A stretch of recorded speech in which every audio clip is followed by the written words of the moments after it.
At a swamp forest, something pulsed with a strange glow. It came from a chunk of wood.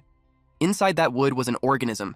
It was a soft, yellow, slug-like creature, round and squishy, with a big, bulging eye on top of its body. It looked around, confused about where it was. This organism remembered scrolling through his phone, reading manga in bed before he unknowingly fell asleep. He froze when it hit him. He had died and somehow ended up in another world. He chose not to overthink it, since things like this happen, and people usually accept it fast. Instead, he decided to stay practical, check his surroundings first, and figure out how to survive. He started shouting, asking if anyone was there. But when he noticed creepy red eyes staring at him, he quickly realized it was better to stay quiet. There were bugs and miasma everywhere, and everything felt damp, like the peak of humid season. And strangely, he felt comfortable. He snapped back to his senses, knowing this wasn't the time to relax. He wondered what exactly he had turned into. He felt like nothing more than a lump. Suddenly, a screen appeared. It showed that he was a level 1 slime mold, a weak creature with a decomposer trait. His health points were critically low, so autophagy had started. He was told to eat or hibernate immediately. He tried to process the fact that he had reincarnated as a slime mold and that his health was dropping. If he didn't eat soon, he would die again. He quickly looked around, searching for anything edible. Then he remembered his trait, decomposer. Slime molds are decomposers. They can eat wood, so he tried it. Now he understood how slime molds eat. The moment he thought about eating, his body spread out and wrapped around the target.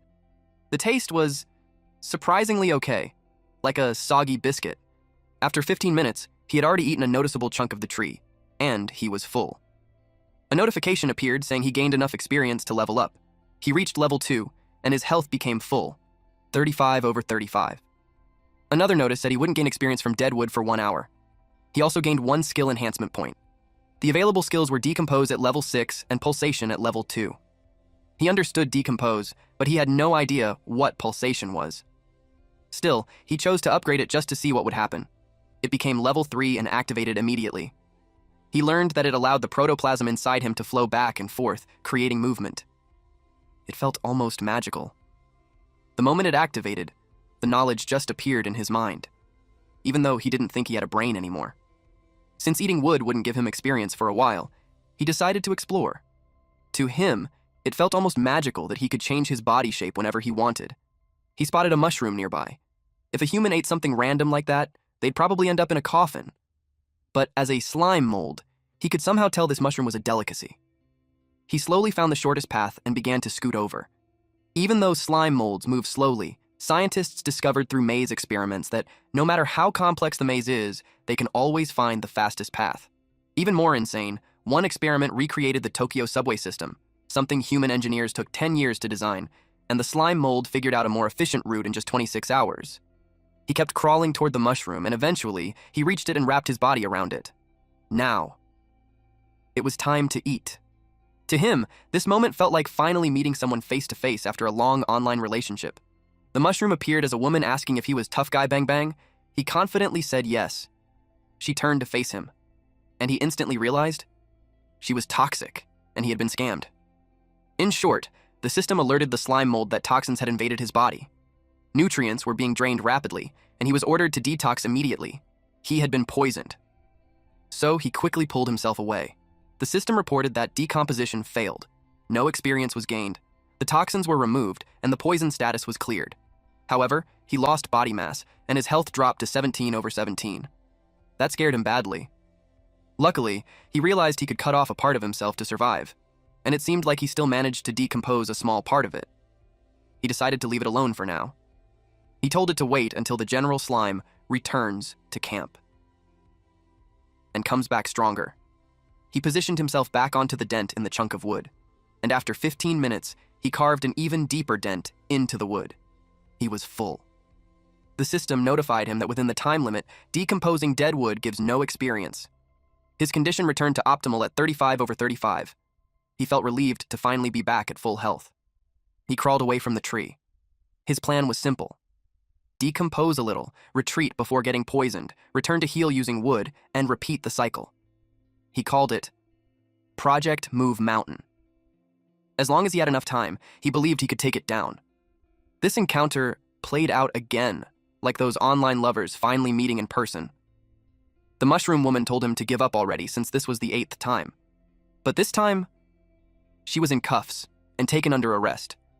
In reality, the slime mold had finally conquered the mushroom.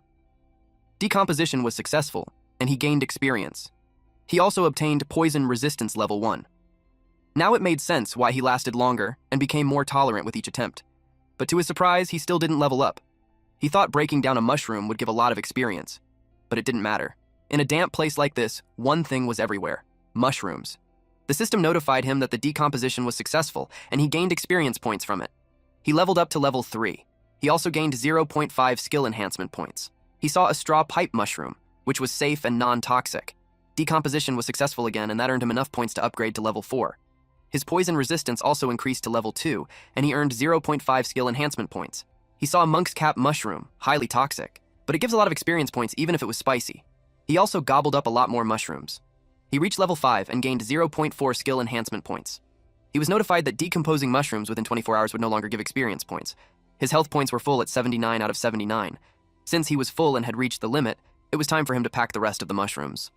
While crawling on the way back, he happily sang about being a little mushroom expert, wearing poisonous mushrooms on his body as rations and protection. Just like he saw in the Animal World show when he was a kid, a crab uses sea anemones to scare away octopuses, so now he uses poisonous mushrooms to scare away monsters that want to eat him. He felt proud for solving his safety problem.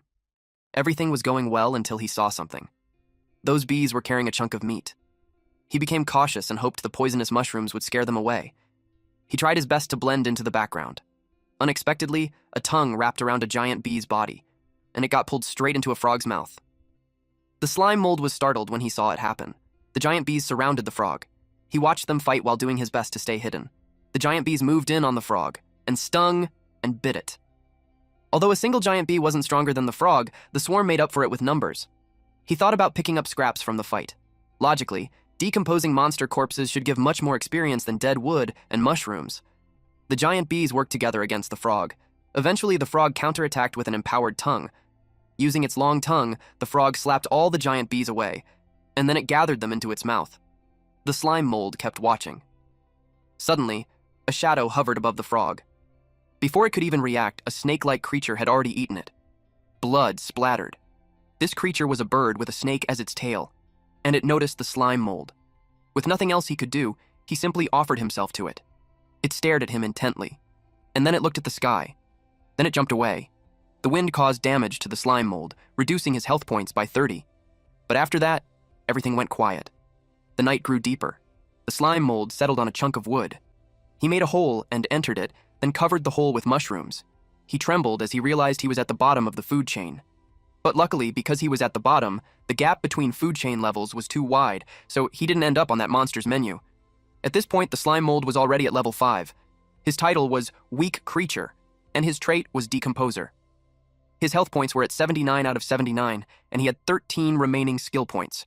His skills were Decomposition at level 6, Pulsation at level 3, and Poison Resistance at level 2. Even leveling up 4 times in one night didn't change the fact that he was still a weak creature. As a slime mold, he wondered how he could survive and rise in the days ahead. He was exhausted and sleepy. He hoped it was all just a dream, and that when he woke up, he would be back under his blanket. Morning came.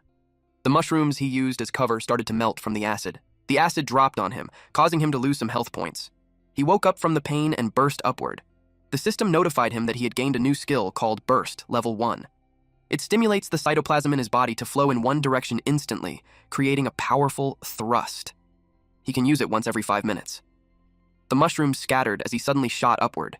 He looked around to see who caused it. It was a snail that spat out acid. It melted the mushroom, and then took a bite of it. The slime mold got furious at this stinking snail. The snail noticed him. He was angry that it stole his mushroom. But what made it worse was when it dripped its saliva on his face, almost melting him. That, to him, was unforgivable. The snail tried to communicate with him, but he told it to stop acting like the victim. The snail looked dejected. Seeing that made him pause. They were both just struggling to survive, wandering this world, and trying to find something to eat. Maybe he was being too harsh. He decided not to make things harder for it. There were plenty of mushrooms anyway, so sharing a little wouldn't hurt. He told it to go ahead and eat. The snail happily gobbled up the mushroom. The slime mold suddenly felt like he had seen this kind of situation before. It was like a friendship born from a fight, a classic hot-blooded shonen trope. He started imagining them forming a party, increasing their chances of survival, then changing classes, going on adventures, and building a bond strong enough to defeat a demon king. He realized that if he wanted to survive and grow stronger, companions might be necessary. So he invited the snail to form a party. They could watch each other's backs, and he would make sure it always had mushrooms to eat. The snail looked confused. Then, out of nowhere, it tried to eat him. It shocked the hell out of him. He barely managed to dodge, but he still got injured and lost 12 health points. His HP dropped to 62 out of 79, and he complained that it hurt like hell. That's when it hit him. Monsters in this world don't care about feelings. In nature, it's simple. Eat or be eaten. He had been fooled by its pitiful look. Even though they were both low-level monsters, it was clearly stronger than him. While it was busy eating, he took the chance to escape. But it noticed him and chased after him. He decided to use his remaining skill points and upgraded pulsation to level 4. Then he ran at full power. Our MC needed to run for his life. 3 minutes later, they had only moved a foot away from where they started, and the snail was already catching up. Its speed was almost the same as the slime mold. It inhaled deeply. Then it spat out acid. The slime mold took a direct hit. He lost 27 health points. His body split apart. He realized his consciousness stayed in the larger half, but he knew there was something more important to focus on. The snail approached him and opened its mouth, and it ate him. He split his body again, and the smaller part escaped. The snail was ruthless, and all he could do was endure. After the snail finished eating that part, it came for him again. He grabbed a nearby mushroom. The snail lowered its drooling, tooth-filled mouth toward the small yellow slime mold. But instead of being eaten, he used burst and shoved the mushroom straight into its mouth. It choked on it. It tried to shake the blockage away, but a few seconds later, it dropped dead. The system notified him that the target had been defeated. He gained experience points and leveled up to level 6. He also gained 0.6 skill enhancement points. His strategy worked exactly as he expected. He realized that even though the snail had many teeth, it still relied on acid to dissolve food first, because it had no poison resistance. The slime mold rejoiced after successfully defeating his first monster in this world. He became curious about what kind of surprise decomposing a monster would bring. He realized that the snail meat was slimy and disgusting, but he knew better, so he tried to pretend it was like eating fancy French cuisine. That didn't help. It just made him want to vomit. The taste was horrible. It was salty and sour, and the texture felt like thick snot. It was disgusting to the core. The system showed that the decomposition had been terminated, and he gained no experience points. He thought about throwing it away, but that would be a waste, especially since he risked his life to get it. And if he didn't get stronger soon, reality wouldn't allow him to be a picky eater anymore. His choices were simple: die or endure. So he tried again. He even pretended to pinch his nose, despite not having one, and swallowed it in one gulp. It was still disgusting. But this time he finished it completely. He threw the shell away, and right after that, the system notified him of the experience points he gained. He leveled up to level 7 and was restored to his optimal state. He couldn't believe he was restored because he felt even worse. He now had 1.4 remaining skill enhancement points. His upgradable skills were decomposition level 6, pulsation level 3, poison resistance level 3, and burst level 1. He simplified them in his head. Decomposition means eating, pulsation means running away, poison resistance means tanking hits, and burst also means running away. He complained that he didn't have a single skill meant for attacking, but complaining wouldn't change anything. He also knew his strength wasn't enough. Even if he had an attack skill, he wouldn't dare provoke stronger predators. So he chose to upgrade pulsation. Pulsation leveled up to level 4. He immediately wanted to test how much faster he had become. In one movement, he covered a distance of 20 centimeters. It was definitely faster, but 20 centimeters per second is only 0.78 kilometers per hour. And that made him want to cry. 1 week later, he had almost finished consuming the tree trunk. Hiding there was safe, but his resources were nearly gone. He only had enough left to level up twice. Now that he understood the physical limits of a slime mold, he decided it was time to find a new base. He decided to resupply one more time before setting off. By flattening his body and spreading into vein-like strands, he could move in multiple directions at once. The higher his health points, the more cytoplasm he had, and the wider his exploration range. He branched out like vines. In one direction, the system notified him that he successfully captured 3 white fungus mushrooms and stored them in his body. On the opposite side, he captured 6 small straw mushrooms and stored them as well. After mastering control of his body, he could store things inside himself or even decompose them while exploring, greatly increasing efficiency. In other parts of his body, he continued decomposing and it was successful, earning him experience points. His poison resistance increased to level 4. Then he reached something that couldn't be decomposed, and it hurt him. He lost 9 health points. He immediately realized it was that thing again. He was hit by acid. Fortunately, his speed had improved. This time, he only lost 7 health points. Suddenly, a snail appeared right in front of him. He noticed this one was much faster than the previous ones. Still, he felt confident he wouldn't get hit again. Unfortunately, the moment it spat acid, he was struck head-on and lost 33 health points. The snail looked relieved, but in the next moment, it was caught off guard. The slime mold shoved a poisonous mushroom into its mouth. He revealed that he let himself get hit on purpose. After learning its weakness, dealing with it was as easy as flipping a hand. That was the difference in intelligence. The snail struggled, but he didn't let go. The poison spread through its body. Soon after, the system notified him that decomposition was successful, and he leveled up to level 10. The slime mold felt uncomfortable, but he couldn't deny it. The experience gained from decomposing monsters was incredibly high. He continued traveling, but then he spotted a creature hiding. He assumed it was another small snail, but when it came out, it was actually a blade-legged centipede. It towered over the slime mold. Seeing its sharp legs, the slime mold felt a chill of fear. It rushed toward him at high speed. He tried to keep it away by waving mushrooms, but it simply sliced them apart. The slime mold realized that trick wouldn't work on this one. In the blink of an eye, the centipede wrapped around him and tried to bite him. The strange part was, the slime mold's body was immune to sharp blade attacks. To his surprise, experience points were practically being delivered to him, so he didn't hold back. A few hours later, he found another target, and another one, but this time, it was a bee. It looked delicate and pretty, so he felt a bit bad that he couldn't reach it. He saw a cockroach too, but decided to just ignore it. He kept moving forward, happily devouring mushrooms along the way. At this point, he had reached level 13, with health points at 157 out of 157. He had 0.1 remaining enhancement points.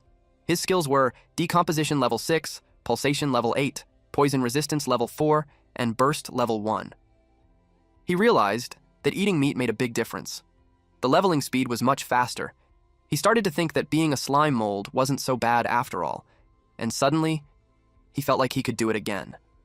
The slime mold started thinking about changing his diet. He especially wanted to try frog legs. Following that logic, as long as he survived the hardest early stage, everything after that would snowball. His growth would become unstoppable, and ruling this world wouldn't be far off. Along his path, he noticed another pool of water. He realized that the mangrove forest was full of pools like this. That made him think there must be plenty of resources underwater. He grew curious about exploring it. So he tried. But the moment he entered, his body swelled up so much that he felt like he might explode.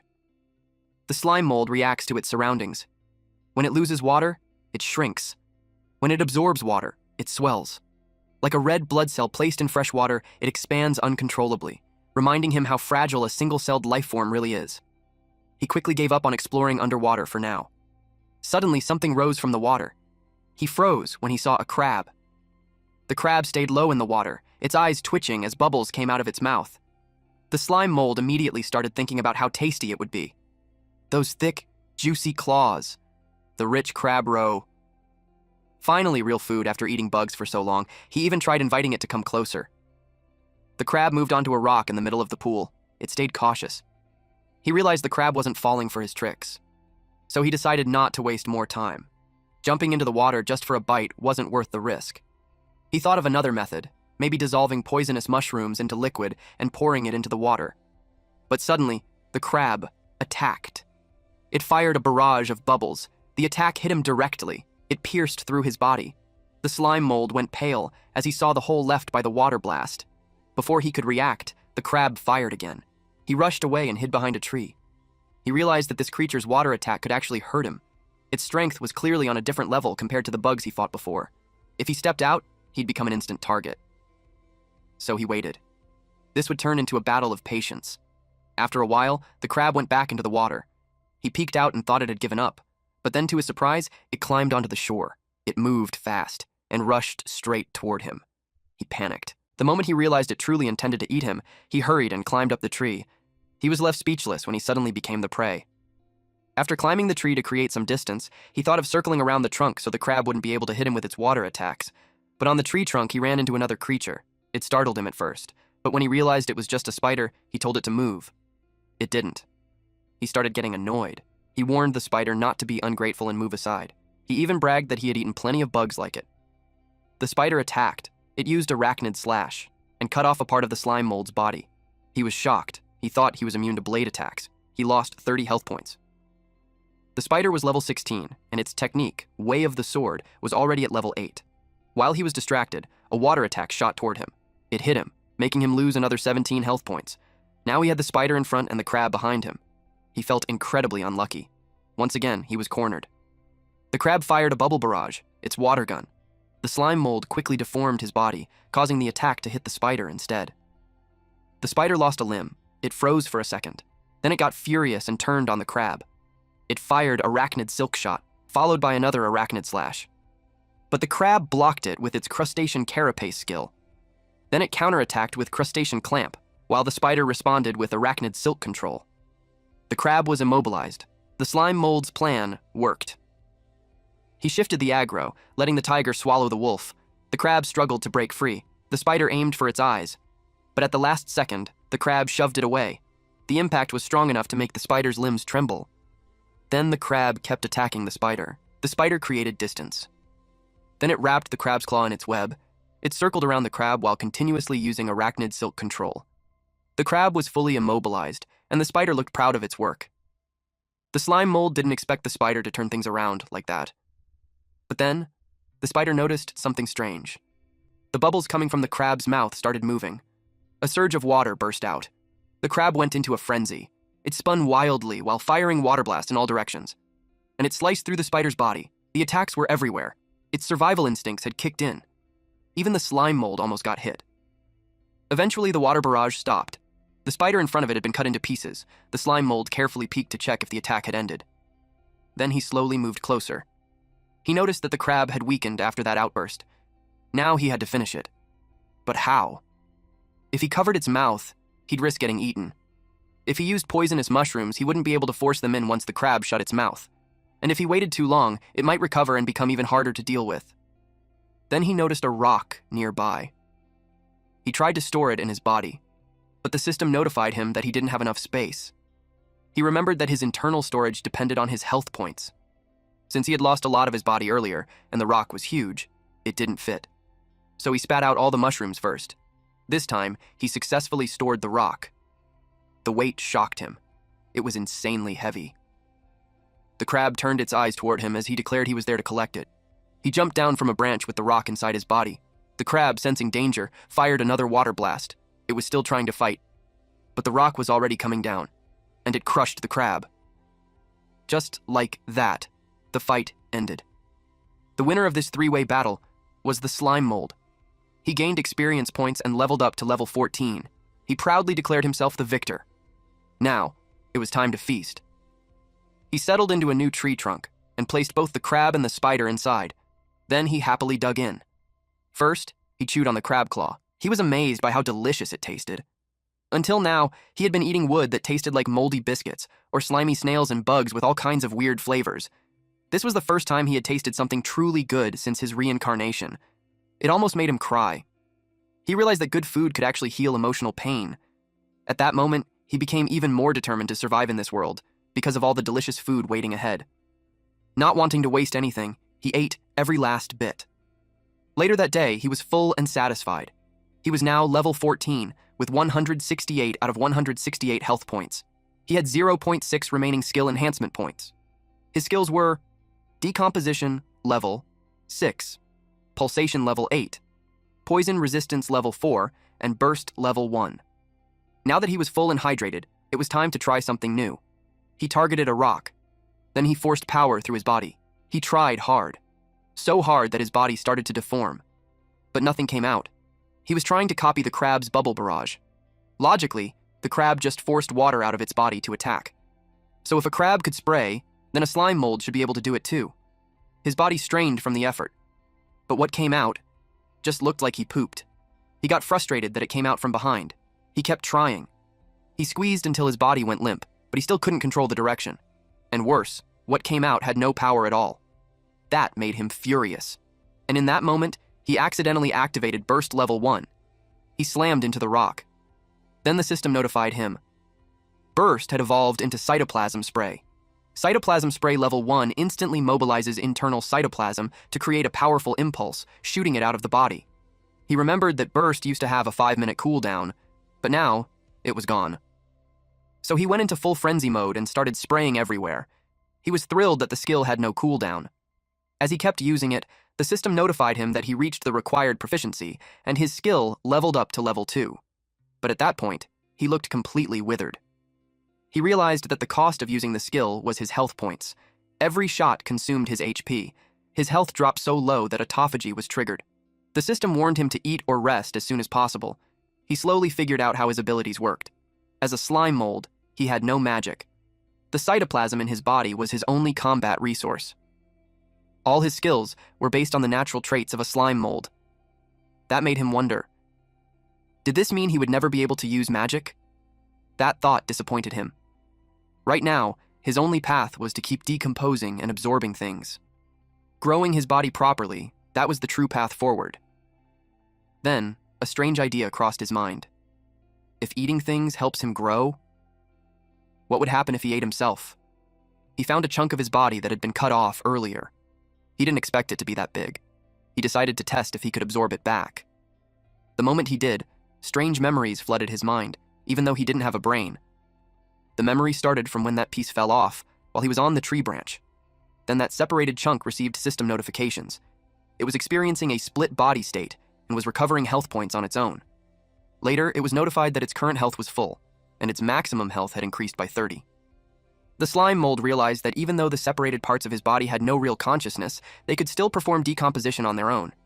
When he reclaimed them, he gained all the experience points and health they had accumulated.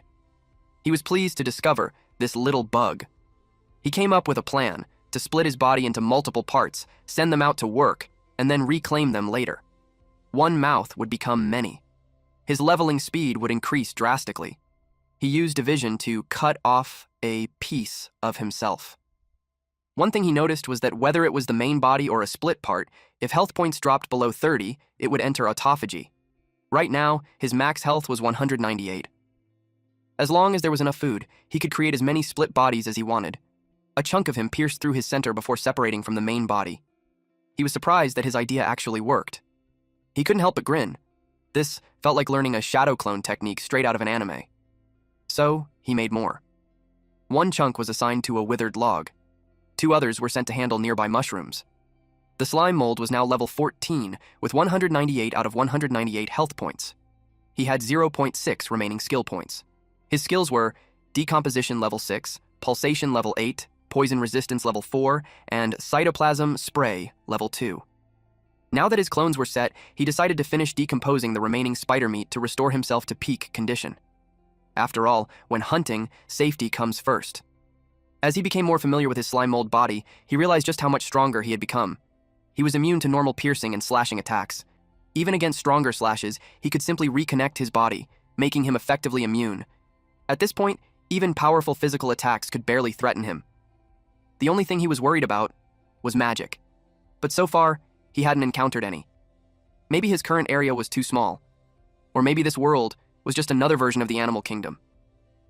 The water grew still, but bubbles slowly rose to the surface.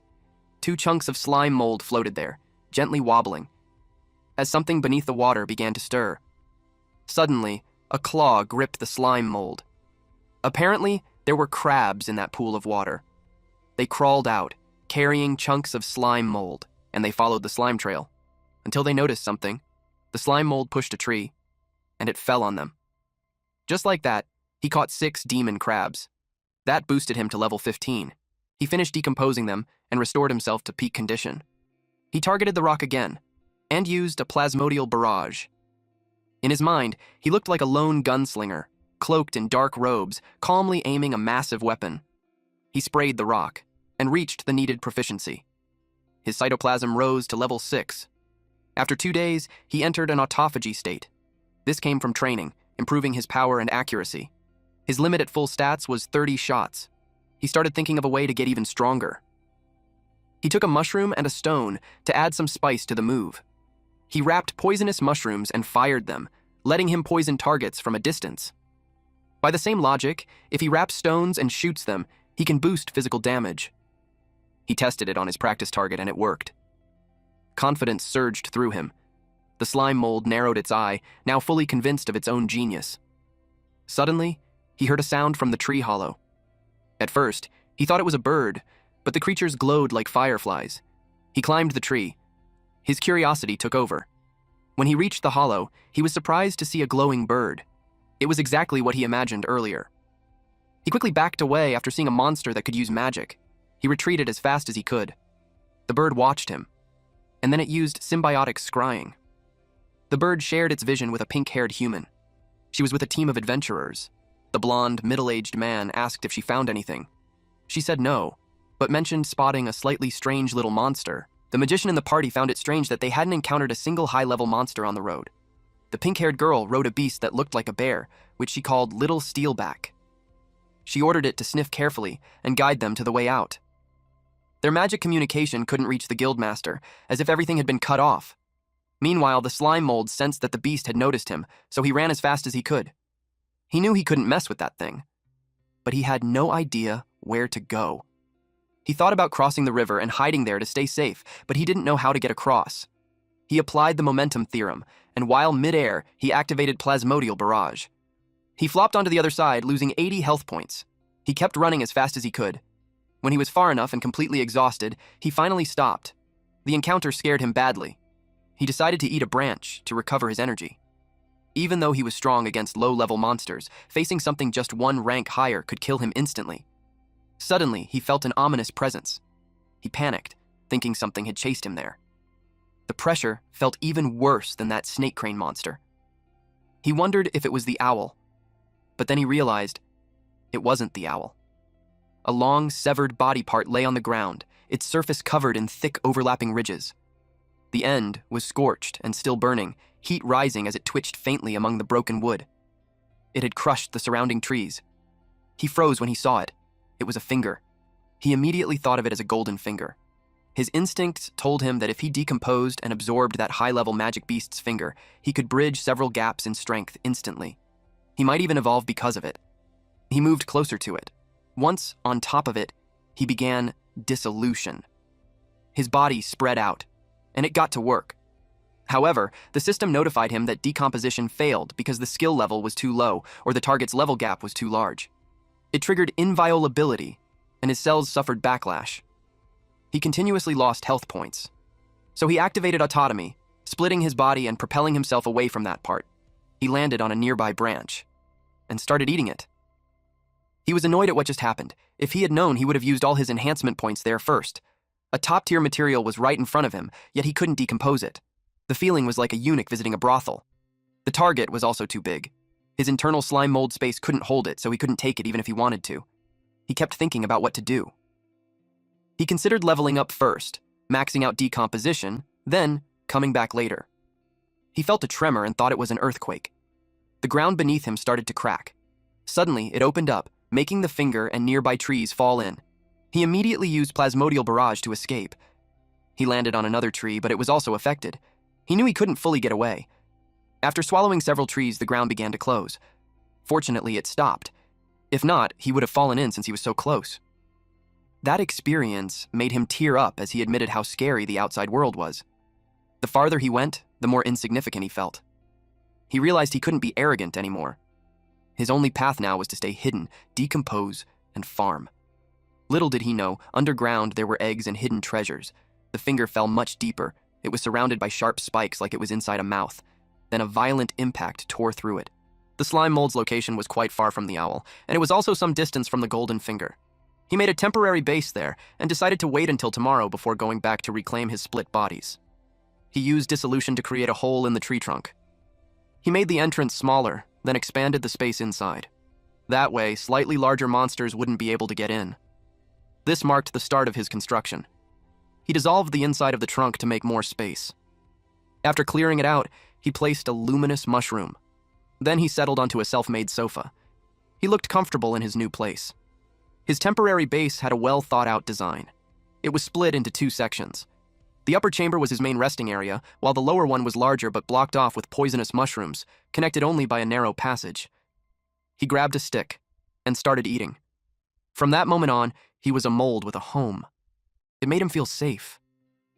But his peace didn't last long. A loud noise disturbed him. He went outside and yelled at the source. He saw a swarm of bees. Now he understood why they were called flying fighters. Then he got an idea. As the bees flew past, he struck them with rocks, smashing their bodies one by one. With that, he gained experience points.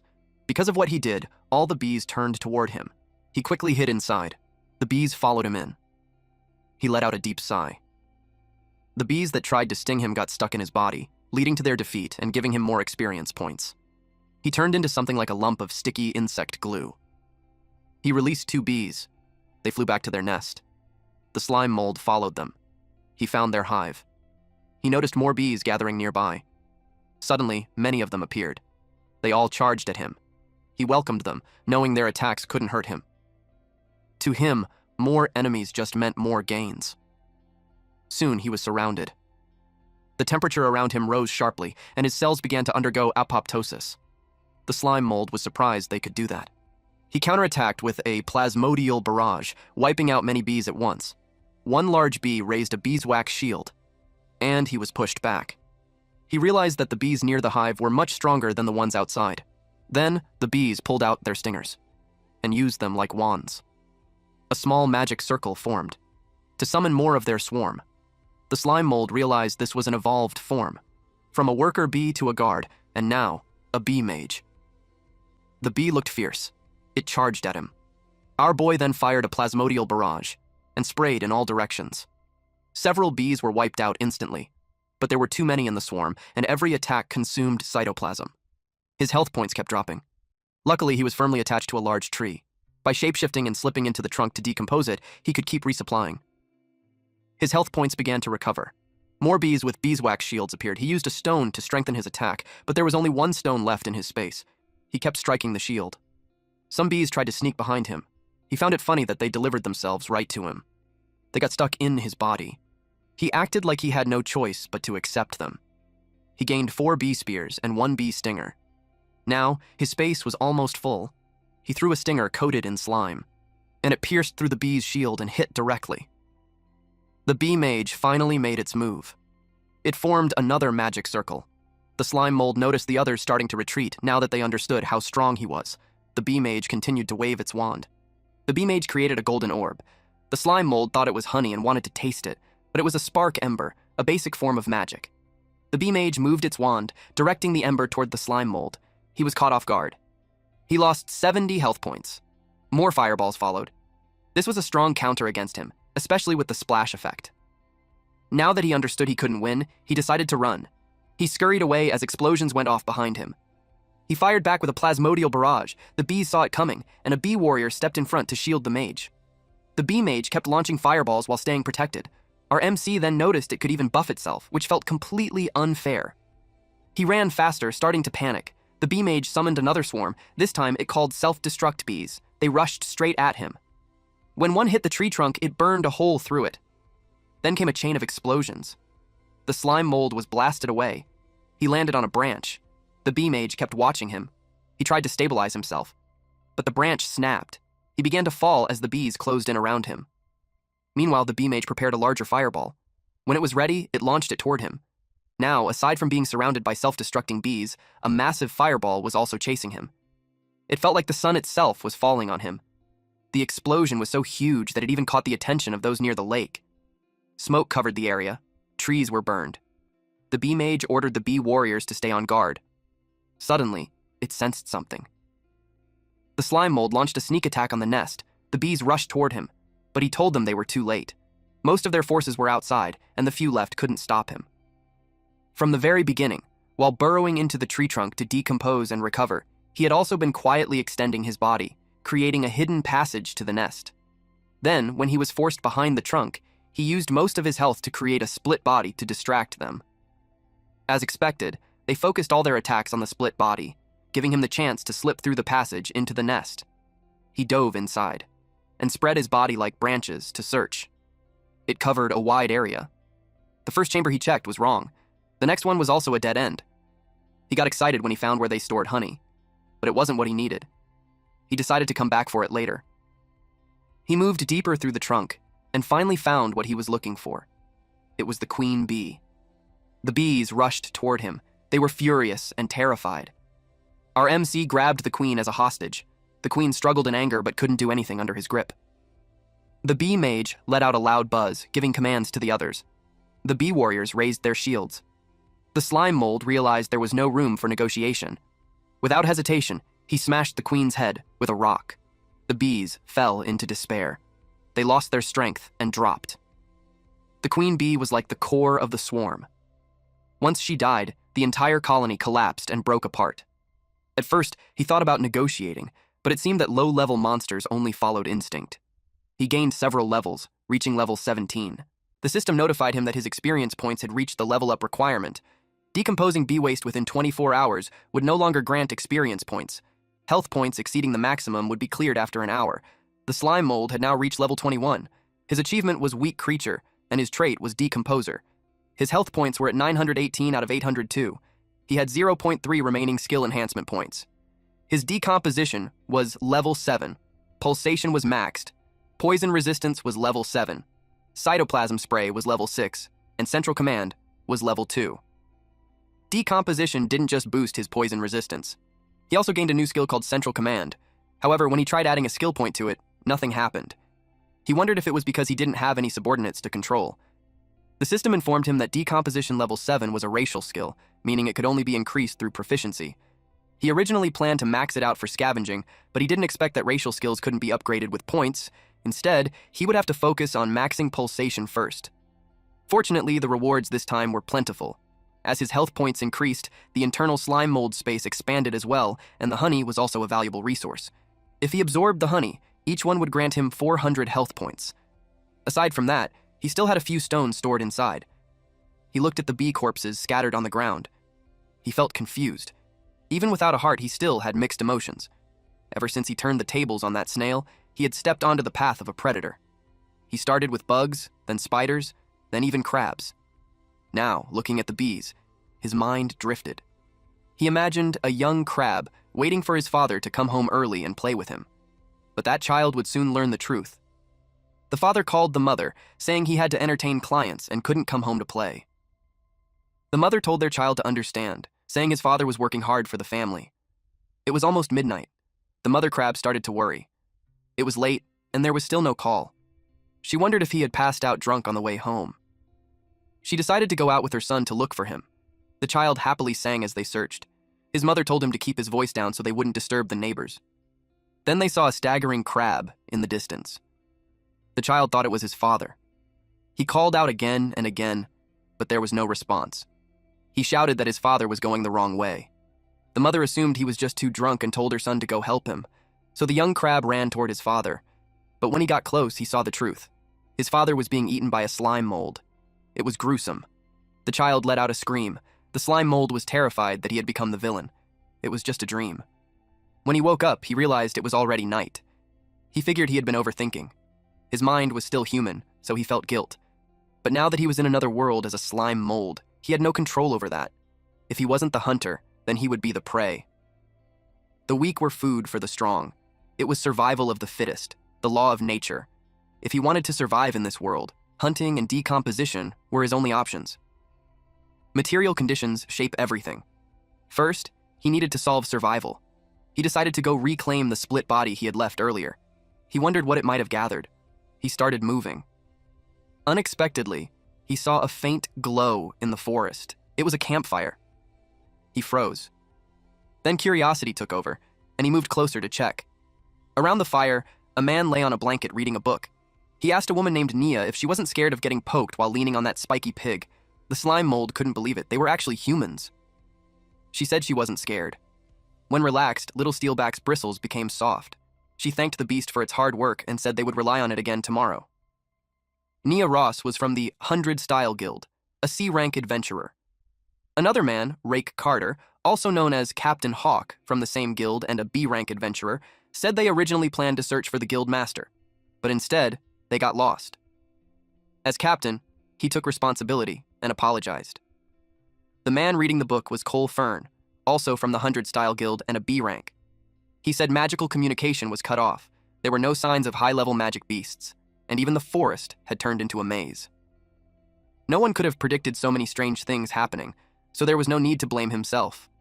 He added that although they hadn't found the guild master yet, there was no need to worry too much. After all, their guild master ranked among the top 3 leaders of the 8 great guilds. Once they found their way out tomorrow, they would report everything to the church. The guild master's strength was beyond doubt, but it had been 2 years since anyone had contact with him. Rumors said the guild had fallen under suspicion from the church. Coincidentally, the guild master had only come here after accepting a mission personally assigned by the Pope. The guild master of the 100 Style Guild was Gon. 10 years ago, he founded the guild. Unlike others with strict entry rules, his guild accepted anyone, no matter race, profession, or level. The only requirement was to follow their principles: no deception, no abuse, and no evil. The resources Gon gained from hunting monsters were shared fairly among all members, helping everyone grow. Because of this, the 100 Style Guild became known for its generosity and unity, quickly rising to become one of the 8 great guilds. Also, as the 100 Style Guild grew faster and faster, rumors spread that it had drawn the church's suspicion. 2 years ago, Gon told them he was heading to the swamp forest for a mission, but since then, there had been no news. Without the guildmaster's protection over those 2 years, members were poached or scattered. The once glorious 100 Style Guild had become unstable. Gon had recognized Rake's talent, which was why he formed this squad to search for him. In the end, only the 2 of them answered his call, so he was grateful. Nia shared that if Gon hadn't founded the 100 Style Guild, someone with a niche profession like hers would never have become an adventurer. But Cole believed that someone like her, who could control intermediate magic beasts, would be fought over by many guilds. If something had happened to Gon, she wouldn't need to worry about finding a new home. That annoyed her, so she told him to just go to sleep. He playfully apologized and told her to pretend he hadn't said anything. Meanwhile, the slime mold was eavesdropping on them. He couldn't hear everything clearly, but he knew that gathering information about the human world was important. He tried extending part of his body to act as a receiver. His body slowly crept forward. Cole immediately sensed a monster. Without warning, he fired an ice spike that pierced the extended part of the slime mold. The system alerted him that the frost effect was highly effective. His speed dropped by 90%. Our MC panicked. The other 2 jumped to their feet, but Cole remained lying down. He said he had already dealt with it. They looked over, curious. Little Steelback watched closely. Then it suddenly bit down. It dragged the slime mold out. He panicked. It all happened too fast. He knew he was doomed. At the last moment, Little Steelback stopped when Nia gave the order. She scolded them for attacking without thinking. To her, it was just a small passing monster, not a threat, so she told the beast to let it go. It spat the slime mold out. She caught him in her hands. She felt like she had seen him somewhere before. Then she asked if he wanted to form a contract with her. At that moment, she looked like an angel to him. He was happy. For the first time in this world, he felt like he could have a connection, so he nodded yes. But Rake told her to stop messing around. They still needed to find a way out tomorrow. This wasn't the time to collect monsters.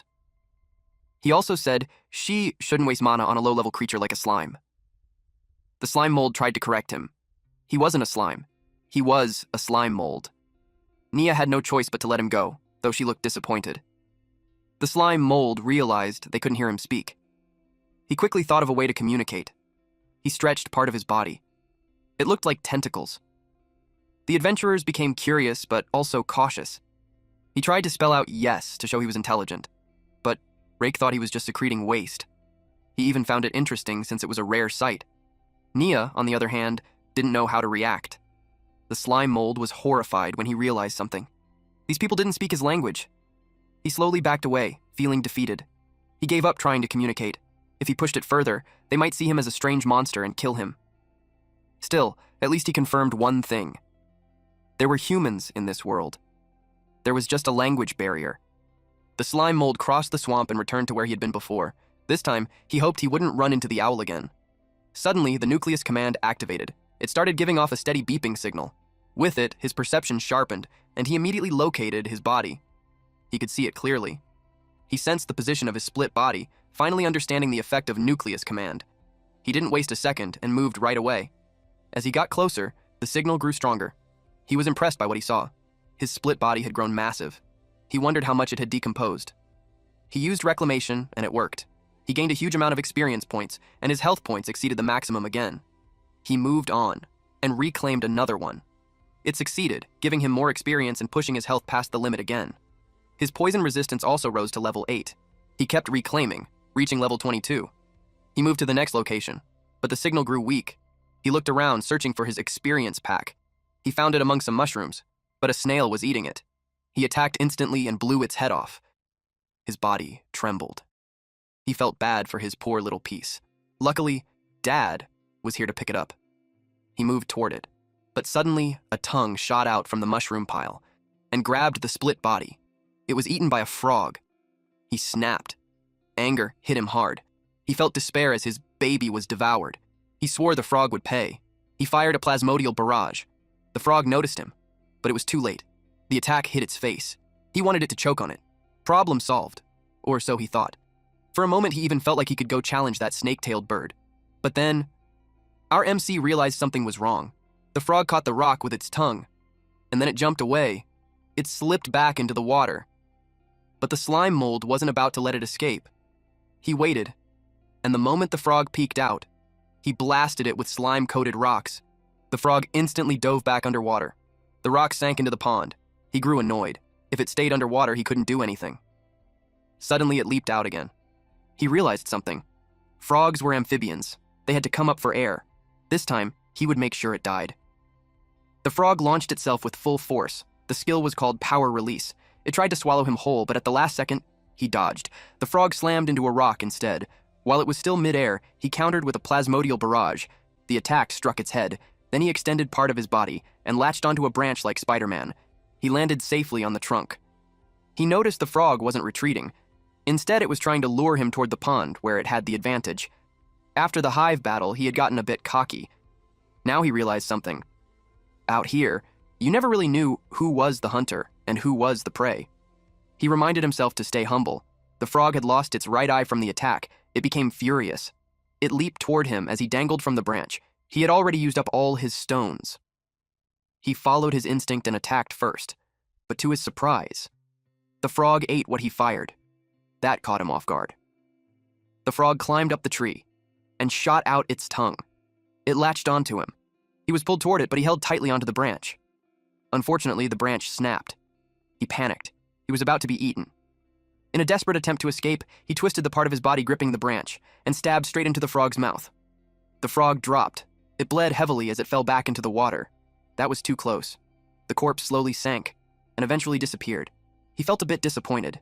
It fell into the water, so he couldn't decompose it. The surface showed a few bubbles. Then suddenly, an attack shot toward him. Half of his body was instantly destroyed. The force was overwhelming. It even snapped the trees behind him in half.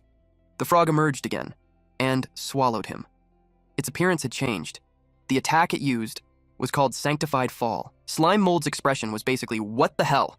The creature threw its head back, mouth wide open. Its eyes bulged as its body jerked violently. It unleashed red liquid from its eyes and tried to hit Slime Mold. Slime Mold extended part of his body so he could reach the branch and transfer there. He dangled and jumped from one branch to another. He stated that a wise mold doesn't fight when the odds are against him. He was surprised when he learned that the frog monster had a third form. If that was the case, he wondered why the one eaten by the snake crane earlier didn't transform or struggle at all. He knew it wasn't a difference in skill between individuals. He wondered how a low-ranking monster deserved such an insane form. He thought it was weird, but he decided to focus on retreating first. He was spooked when it got close to him. Apparently, the frog also used its tongue to dangle and move around like him. The nerves in its eyes bulged. It activated Sanguine Lash. A red tentacle shot out from its eyes, slashed the tentacle part of Slime Mold's body, and scraped across him.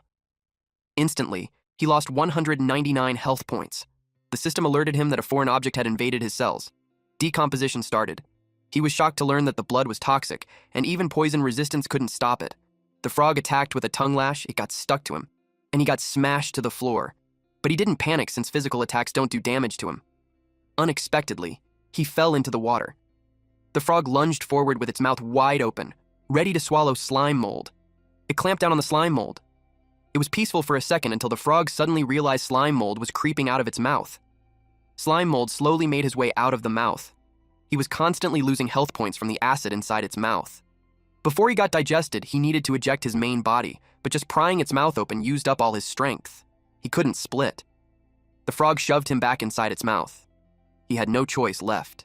He gambled, and a part of his body dropped into the water. The water entered his body. The frog started choking. His plan was to stuff it to death, but the frog struggled and still forced him deeper into its mouth. Slime mold was forced to consume all the honey and gained 400 health points continuously. Slime mold resisted by absorbing more water and making himself bigger.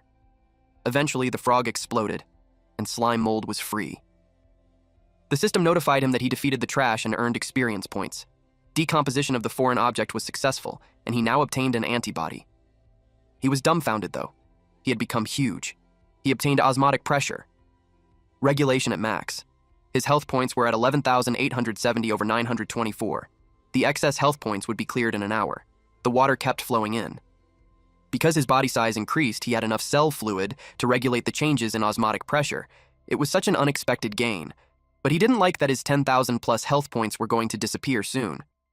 It was an achievement he got after emptying his inventory, so he decided to make the most of it. With his current body size, he imagined himself like a Godzilla.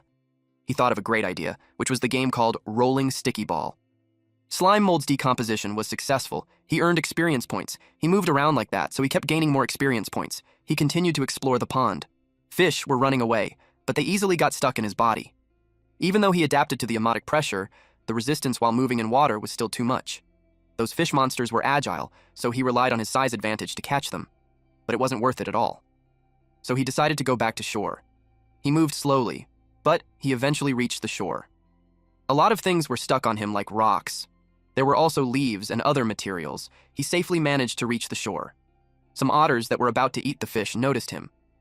He said hello to them. When they saw him, they were scared to death. He towered over them with all kinds of things and even living creatures stuck on his body. He covered them with his body. But he only took the fish and left the otters unharmed. Those two were left dumbfounded. Since there were already so many resources, he chose not to kill indiscriminately. He let the cute monsters go for now. He wanted to keep the last proof that he still had a human soul. He saw a squirrel on his way. The tips of its ears were glowing red. It dropped its acorn and went into combat mode. Its eyebrows and tail burst into flames. It attacked first using fireballs. Slime mold was in awe seeing fire magic, and quickly realized it was super effective against him. He continuously lost 60 health points. He warned the little cutie that since it started trouble first, it shouldn't blame him. He engulfed it while lecturing it that playing with fire is prohibited in the forest. He decomposed it and left its bones. The system notified him of the experience points he earned. Meanwhile, somewhere in the forest, beasts were locked in a fight. A large lizard beast was struck by something that looked like a tree. It stood tall and twisted, like a living tree made of pale flesh. Long, branch-like limbs extended from its body, bending at sharp angles, while a glowing core pulsed inside its split trunk. The lizard cried out as it took a huge hit to the head. It counterattacked with a water ball, which was actually acid spit. A portion of the tree melted. It ejected a slime-like creature, and it dove into another trunk and merged with it. The lizard was getting annoyed. It used Wild Rush and charged at it. The tree extended its vines to strike the lizard and stop it from getting closer, but the lizard dodged them well, until a vine suddenly shot up from the ground. The lizard's foot was restrained, and a vine pierced through it. The vine inside the lizard's body slowly produced flowers, and those flowers bloomed. The lizard sensed something was wrong, until eventually its eyeballs were covered in small boils, and then those boils exploded. It was in so much pain that it started moving wildly and slashed the vines restraining it. The tree didn't expect it to jump so high and land on its back. Its eyes were still bleeding non-stop.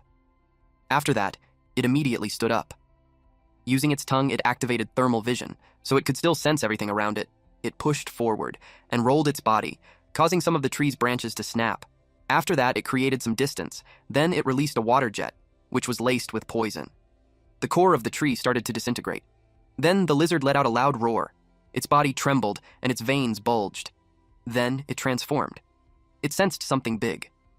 That was slime mold. Concurrently, the system detected a foreign object and activated the antibody. Decomposition was successful, and he gained experience points. After receiving another notification like this, he became curious about what that foreign object was. He decided not to pay much attention since he already had antibodies. He hurried and swallowed more since there wasn't much time left. He kept rolling, but he sensed something wasn't right. Logically speaking, the area he had slimed over should have been dozens, if not 100 acres. He wondered why the forest was so dense. He considered that the earth itself might be moving. He saw a silhouette of an explosion, but it disappeared instantly. He thought he was just imagining things because there was no sound at all. The system notified him that the time was up. It cleared the excess health points. He was back to his original form. Slime Mold was now at level 49. His trait was Decomposer, and he achieved Weak Creature Lord. His health points were at 2,891 over 2,891. He had 16.8 remaining skill enhancement points. His decomposition was at level 7. Pulsation was maxed.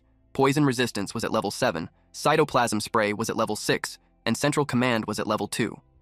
He was impressed that after all that chaos, he reached level 49. The system notified him that nutritional overload was complete, and the next activation requirement was increased by 5 times. No experience points would be gained from decomposing anything within 1 hour. His space was full, so he needed to clear it. He wondered what Weak Creature Lord meant. To him, it sounded like being the boss of a kindergarten. He decided to clear out the slime mold space first.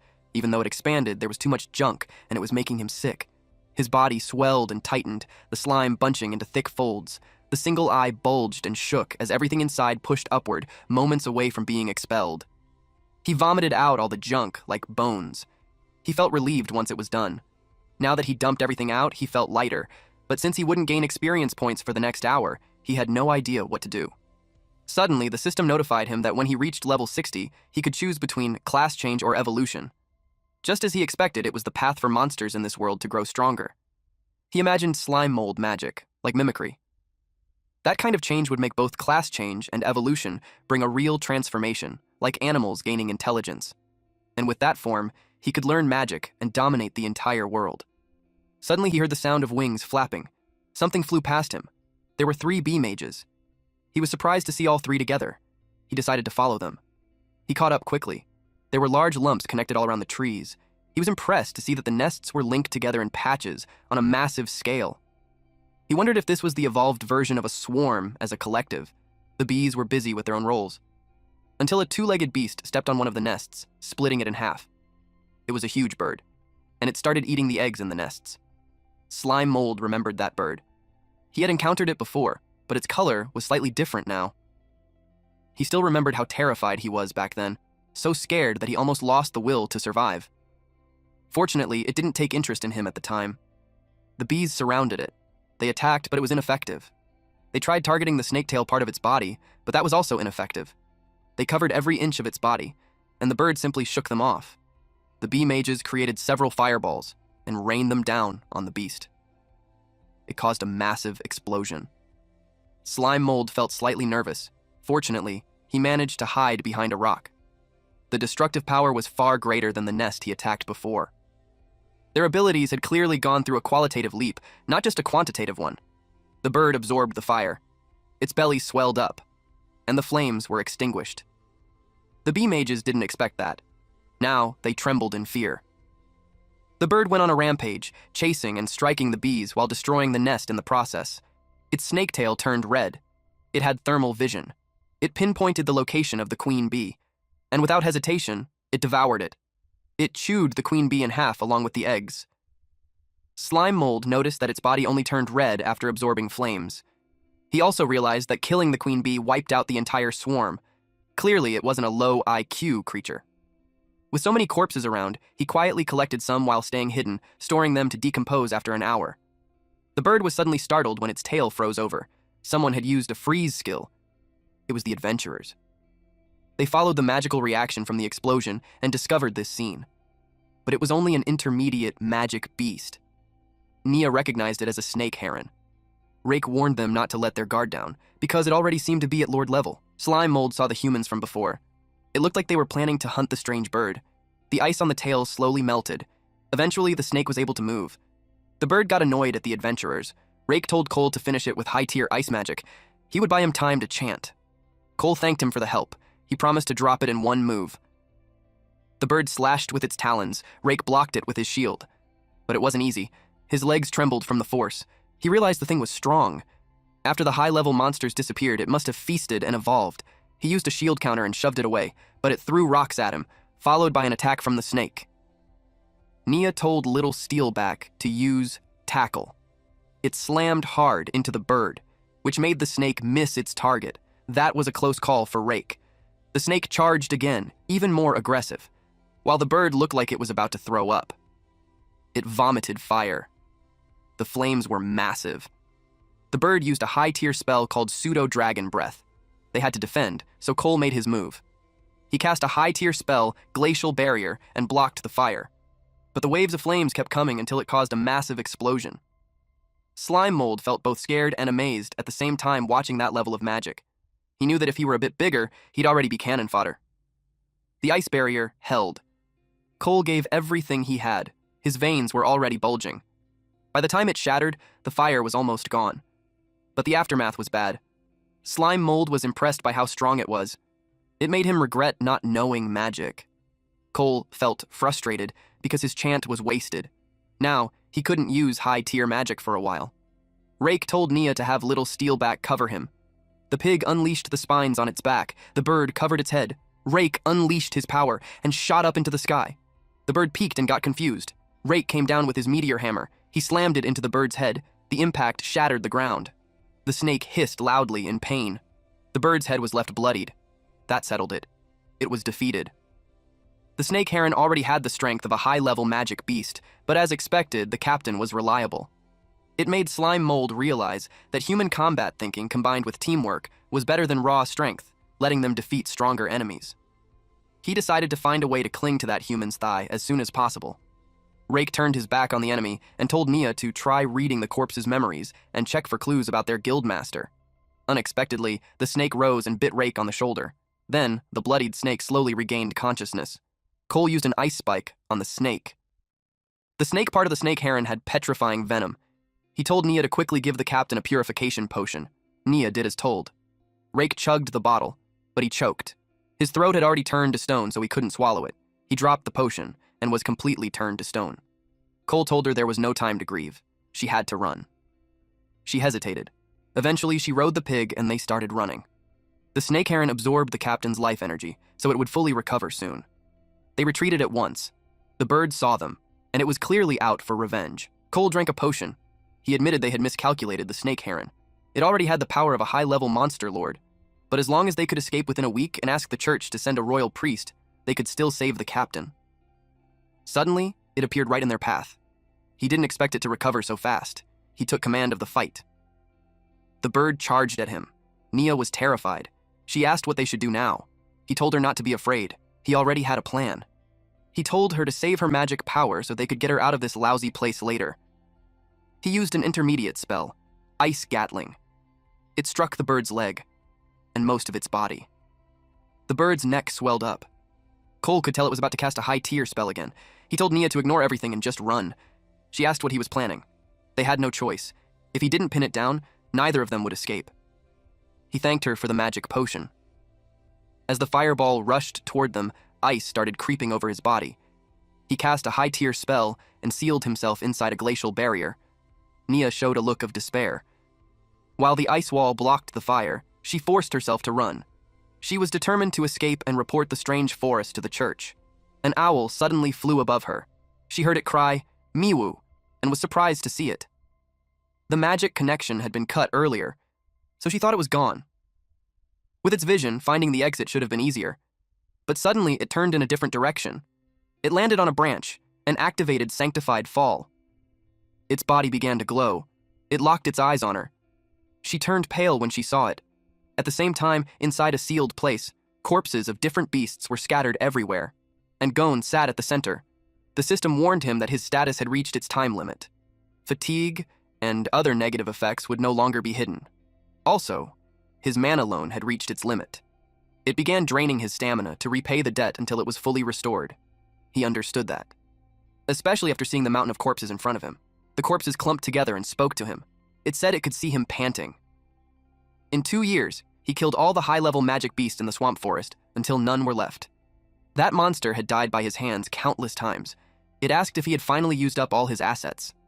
The one speaking to him was the king of the swamp forest, Yahello. It told him to speak instead of muttering to himself. It asked if he was looking at what they called the system. It knew Gon relied on that system to raise his guild into one of the 8 great guilds in such a short time. Then it spoke about the secret inside its body. They had gathered similar knowledge from other universes and called it a transmigrator. They gave everything, holding nothing back, just to kill him. They lured him into a trap, but didn't expect him to grow this strong while still hiding many trump cards. It decided to give him one last chance. After destroying everything he had, it would turn him into a corpse puppet. He could also choose to join them or work with them for their grand plan of dimensional ascension. He simply said he would think about it. Right after that, he said he was done thinking and grabbed his weapon and slashed that scum. His answer was simple: kill it. But Yahello told him that no matter how many times it happened, it was useless. Inside the eternal barrier, it was immortal and could not die. It transformed its body. It created a form made of several heads. It told him that no matter how strong he was still just mortal flesh. Seeing him pant only proved he was reaching his limit. Since he refused to cooperate, it would kill him instead. Gon took something from his inventory. It was a container filled with golden liquid. He shattered it and let the liquid spill around.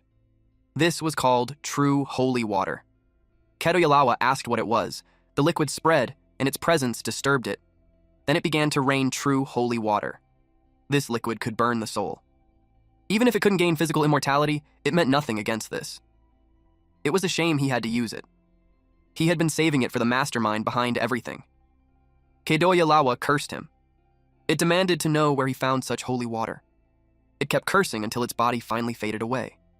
The true holy water spread.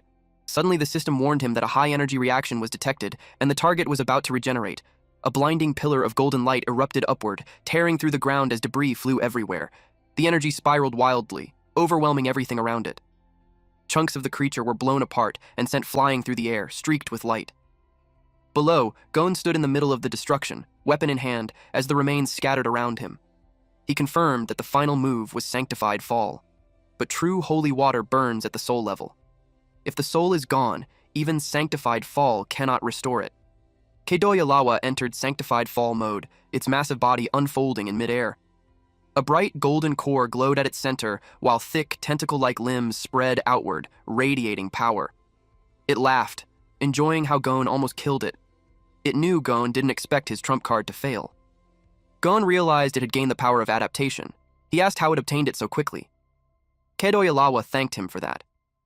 It asked if he remembered the Dragon Emperor's finger he had cut off earlier with a single strike. It thought about how powerful his spear art was to cut even the Dragon Emperor's skin. After he cut it off, the finger disappeared, and it couldn't sense it anywhere in the swamp forest. It wanted to know how he did that. Fortunately, it seemed that some weak monsters who didn't know better had touched it. That triggered the Dragon Emperor's inviolability trait, allowing it to sense the corpse again and reclaim it. It used a technique called corpse reclamation. After reclaiming it, everything made sense. Gon had sent the Dragon Emperor's finger far away so it couldn't detect it. The reason was simple.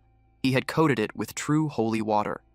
If he had used that amount on it earlier, its soul would have been destroyed for sure.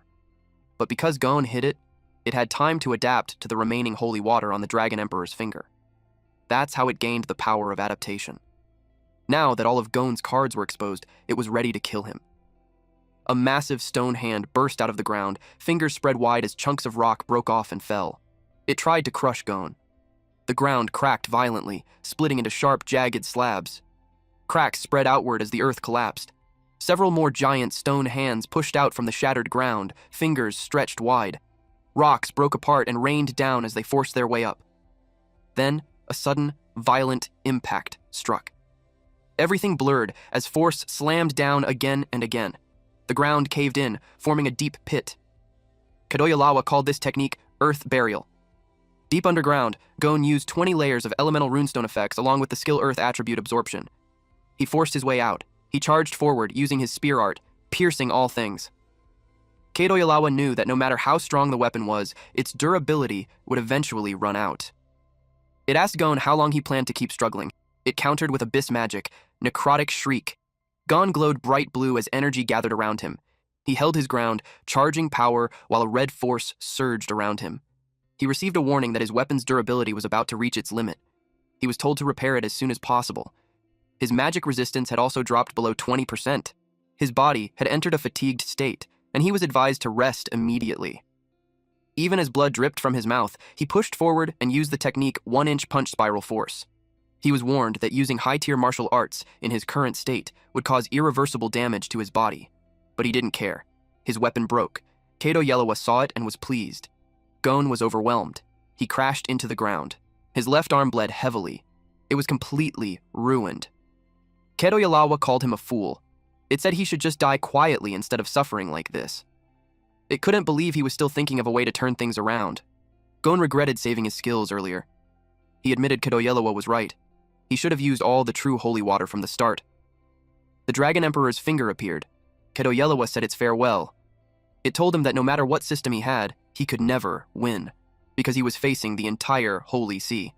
The giant dragon talon descended toward him, but Gon looked determined. At the last moment, he pulled something from his inventory. It was a scroll. It was the Demon King's favor. Kadoyalawa was surprised to see a demon contract. It called Gon a hypocrite for opposing their plan while secretly making a deal with a demon long ago.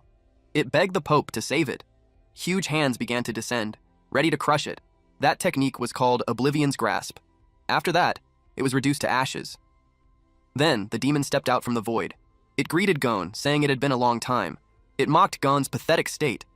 He looked just like him back when he failed to descend into that universe for the first time. It laughed loudly, saying it brought back memories. It said it would never forget Gon's kindness.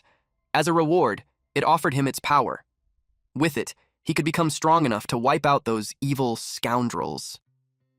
It asked the transmigrator what he thought. Gon tore the contract apart and told him they were even. The demon got annoyed that he didn't fall for it. It gave him one piece of advice. It said it had seen his face at the moment of death. After that, the demon was pulled back into another universe. Then it was gone. Gon's health was at 2,189 out of 2,865,981, and he had no mana left. Since the target was erased, he gained no experience. The field seal was lifted. The system warned him that the mana loan was still draining his health to repay the debt. He was told to recover immediately. Gon sat down. He didn't look good at all. He wondered if the summoning of the Hope of Coordinate had worked. He wanted to connect to the system for communication. He was told the connection failed. Transmigrator systems were not linked. Meanwhile, Slime Mold received a notice that decomposition had failed. The target was not organic matter. He had been trying to eat Rake. He needed to confirm that the man had really turned to stone.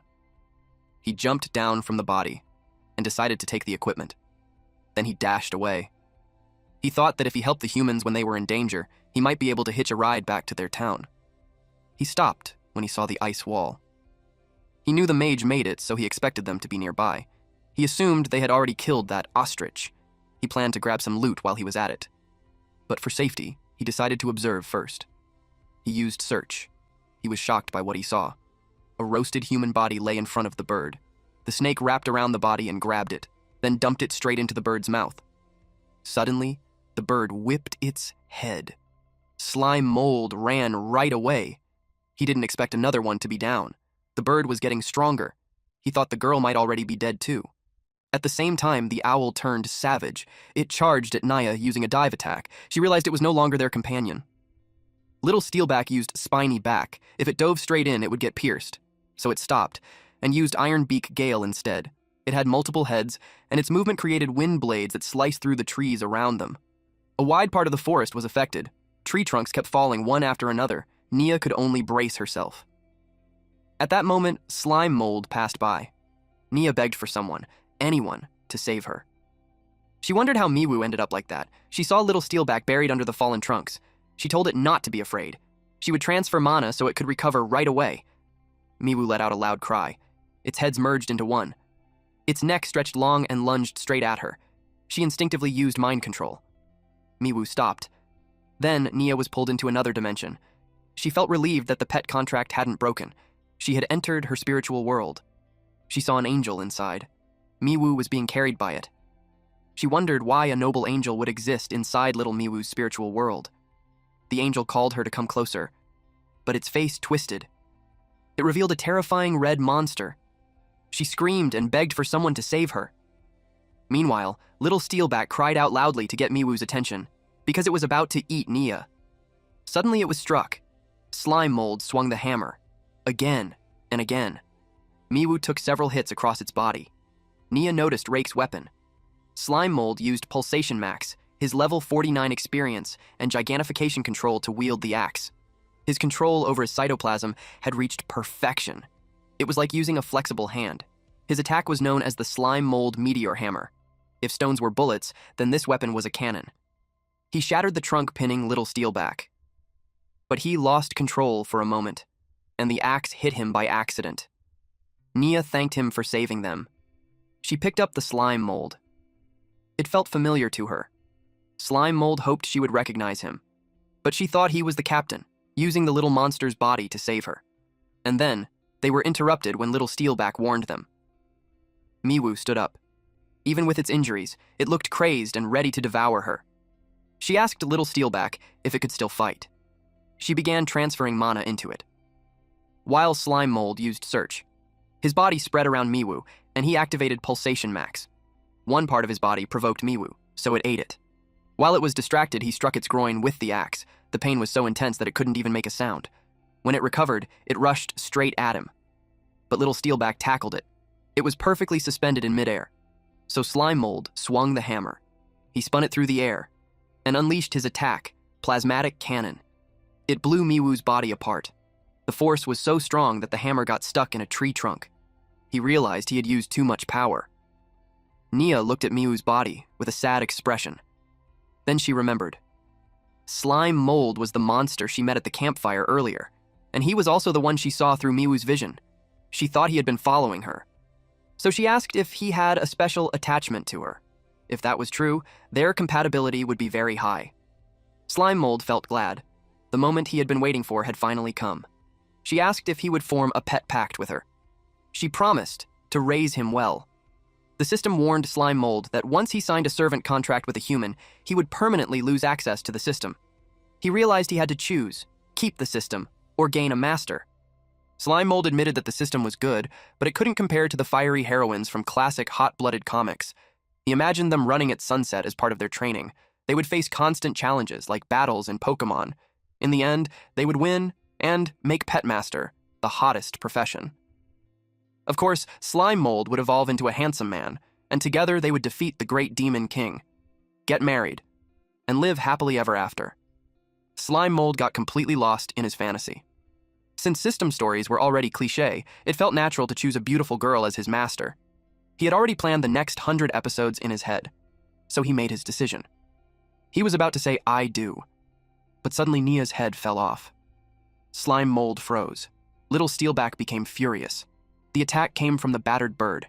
It used Circle of Wind's demise, sending wind blades slicing through everything around it, the trees and Nia's head alike. One of its heads grew a large claw, and the other head began to regenerate. A grotesque, fleshy head hung upside down from a long, stretched neck. Its skin was swollen and lumpy, one eye bulging while a twisted grin revealed a row of teeth. Little Steelback didn't hesitate and charged at it. Slime Mold couldn't believe the head he smashed was growing back. He shouted at the pig not to rush in, but it kept charging. Just as it got close, the bird pointed a finger at it and used Atavistic Ray. The pig turned into something strange. It looked like a small lizard with a long body and short limbs. Its skin had faint scales, and its face looked round with wide, shocked eyes and a blunt snout. It scrambled away. Slime Mold felt a chill. It had devolved. He couldn't believe that kind of magic existed. Then he realized that wasn't the owl anymore. The creature suddenly spoke, saying this was too troublesome. There were so many resources, yet Kadoya Lawa still failed to handle such a small matter. The bird's head shifted and formed into a human face. It was Merlin, the guildmaster of the Blue Hat Guild, a member of the church and one of the 7 holy knights. He complained that the old man from the Holy See should have listened to him from the start, so he wouldn't have to clean up this mess. He sensed that the imprisonment barrier was gone. But he had no intention of letting Gon escape. He used Tempest Wing, and a blue holographic wing appeared behind his back. Then he shot up into the sky. Slime Mold could only watch it happen. He couldn't believe a human could fly like that, using magic to transfer consciousness into the owl monster's corpse. And because he was too weak, he was completely ignored. It felt just like when he first came to this world. So many things had happened so fast that he needed time to process everything. Then he thought of Nia as his master, but the contract wasn't complete yet. At the same time, he felt relieved that he was still alive. But then he realized that wasn't right. His friend had just died. Thinking like that didn't feel human, though, technically, he wasn't human anymore. He decided to take revenge. Even if he couldn't kill him, he would at least smash a face full of cytoplasm at the enemy. On the other side of the forest, the system notified that the mana loan repayment was complete. Remaining health, 789 out of 2,865,981. Mana, 0 out of 377,845. It issued a warning that the host's left arm was severely damaged and needed immediate treatment. After treatment, the energetic status would return. Gon told the system to stop stating the obvious. He had nothing left. He asked it to help him contact the transmigrator summoned by the Hope coordinate. The system replied that long-distance communication was not possible before the initial connection was established. However, it could detect signals on the same frequency. The good news was that he was moving closer to a stronger signal. He knew the Holy See would send more people to clean things up. That made him decide to take the new transmigrator and leave before they arrived, then regroup later. Blood dripped as he walked. Meanwhile, Slime Mold thought he found his target. He jumped down, ready to attack. He struck the armor. He got confused when he felt it. Something about it didn't match what he expected. Gon fell to the ground. Slime Mold realized it wasn't a neck. It was just tassels on the helmet. He quickly apologized and explained that the forest was too dark, so he misjudged and attacked the wrong person. He added that the guy wore a flashy helmet for no reason. Then he asked if he was still alive. Gon grabbed him. He was furious. He recognized Hawk's weapon and smelled Naya's blood on him. He accused him of killing his guild members and assumed he was a servant of the church. Slime Mold's words came out muffled. Suddenly, the system connection was established. Gon was surprised to see that he had a system interface. He asked if he was a transmigrator. At the same time, Slime Mold realized he wasn't the only transmigrator in this world. Slime Mold and Gon sat down and talked to catch each other up. Gon gave him the basic story. He explained that to fight the evil church, he activated the noble phantasm, Hope Coordinate, and summoned Slime Mold into this world. Slime Mold finally understood why he was here. The humans he met before were all part of Gon's guild, but it made him sad when Gon admitted that, with his current strength, he couldn't even save the girl named Nia. Slime Mold asked how he could help. Gon told him not to rush. When he first transmigrated, he was just like him, clueless. After awakening his system, he followed it step by step, completing quests and slowly growing stronger. Slime Mold said Gon had it easier since he was human and could learn magic, while he started as a single-celled organism. He complained that surviving hadn't been easy at all. Gon revealed the truth. He wasn't human either. That was the real reason he always wore armor. That made Slime Mold ask what he really was. Gon answered that he was something humans hated, a goblin. Slime Mold pictured the usual goblins, green, ugly, greedy, aggressive creatures that only thought with their lower halves. Short, weak, and living underground. After describing that, he admitted Gon might actually have it worse. If he looked like that, he'd rather stay a cute Slime Mold. Gon removed his helmet. He looked nothing like that. He had long pointed ears, pale green skin, white hair with braids, and a sharp golden eye. He looked more like an elf than a monster. Slime Mold was stunned. He looked way too cool. He immediately complained that it was unfair, but Gon didn't feel that way.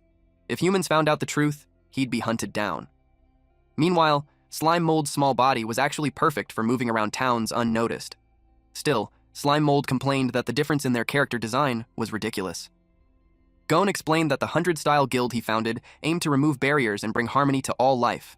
But so far, no one in the guild knew his real identity. He quickly changed the topic. There was no time to dwell on the past.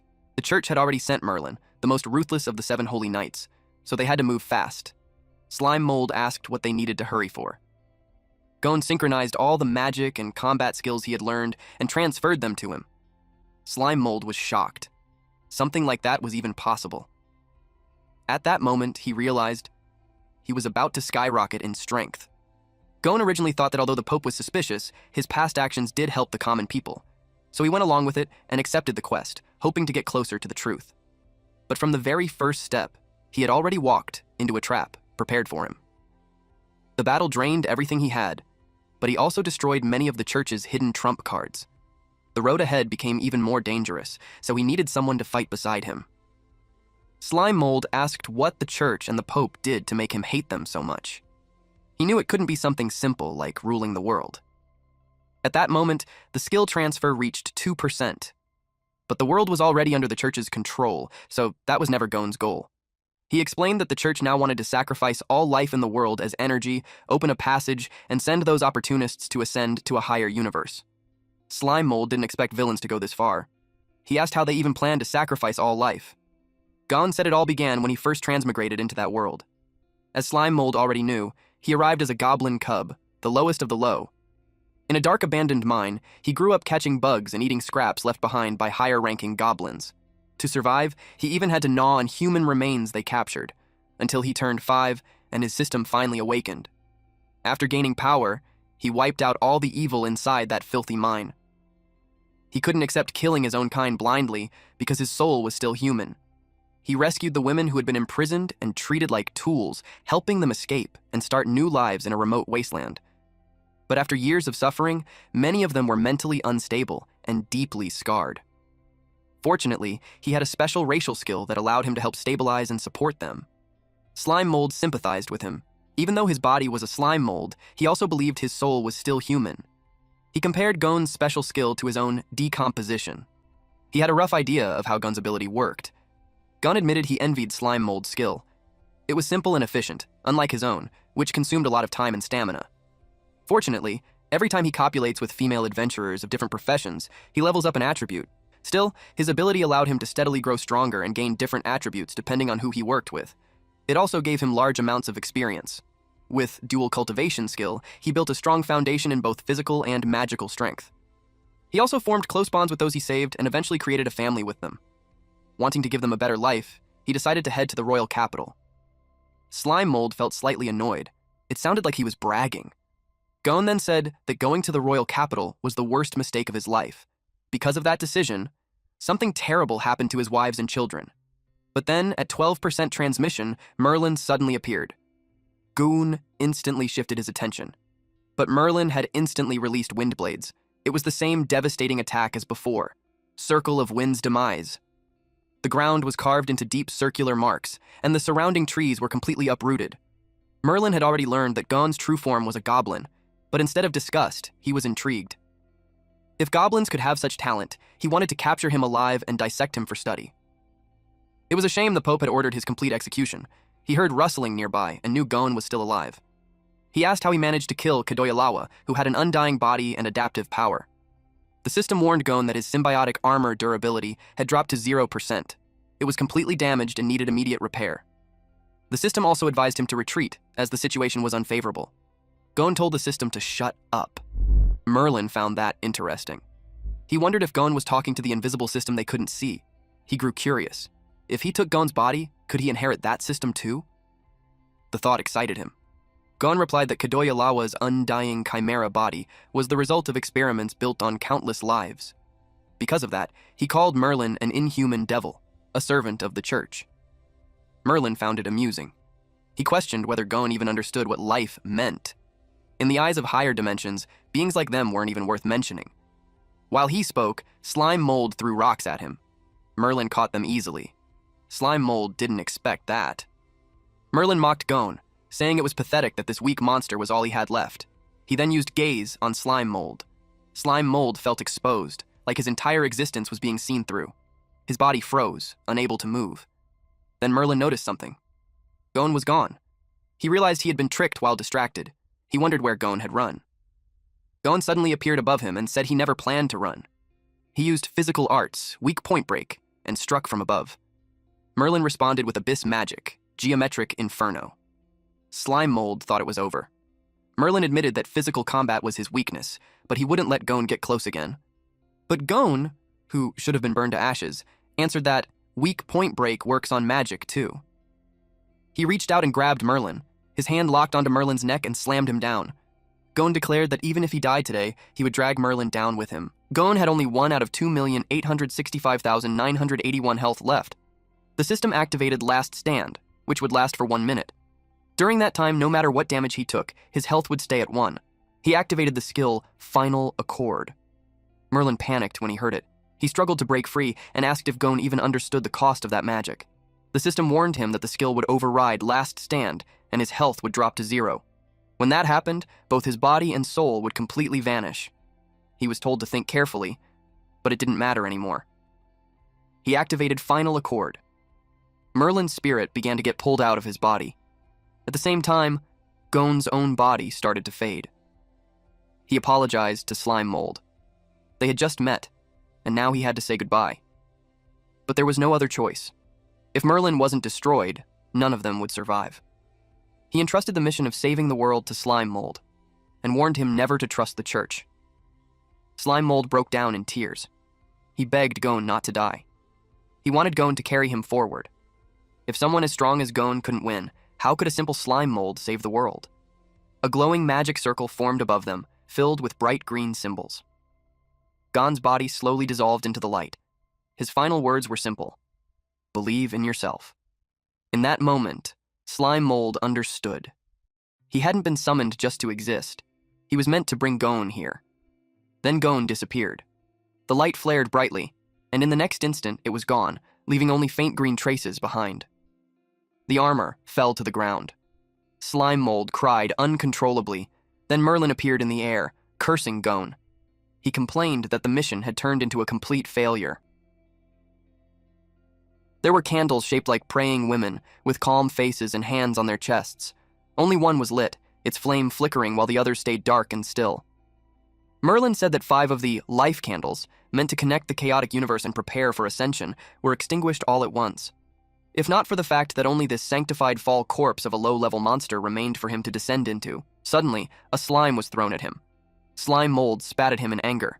He declared that he had inherited Gon's will, along with his grudge for that girl. He said he would settle the score with Merlin. He acted tough, but secretly left a clone behind as an escape route. If anything went wrong, he could transfer his consciousness there instantly. Merlin's face was covered in slime. He looked annoyed. He didn't expect that the contract monster left behind by Gon would dare attack him. He said Slime Mold would suffer in Gon's place. Then he used Abyss Magic, Atavistic Ray. Slime Mold got confused. Aside from glowing like a rainbow, he felt nothing. That only made Merlin angrier. He guessed his soul had been badly damaged, and his magic power had dropped a lot. He couldn't accept it. He was the strongest mage in the kingdom. There was no way he couldn't deal with a weak monster like this.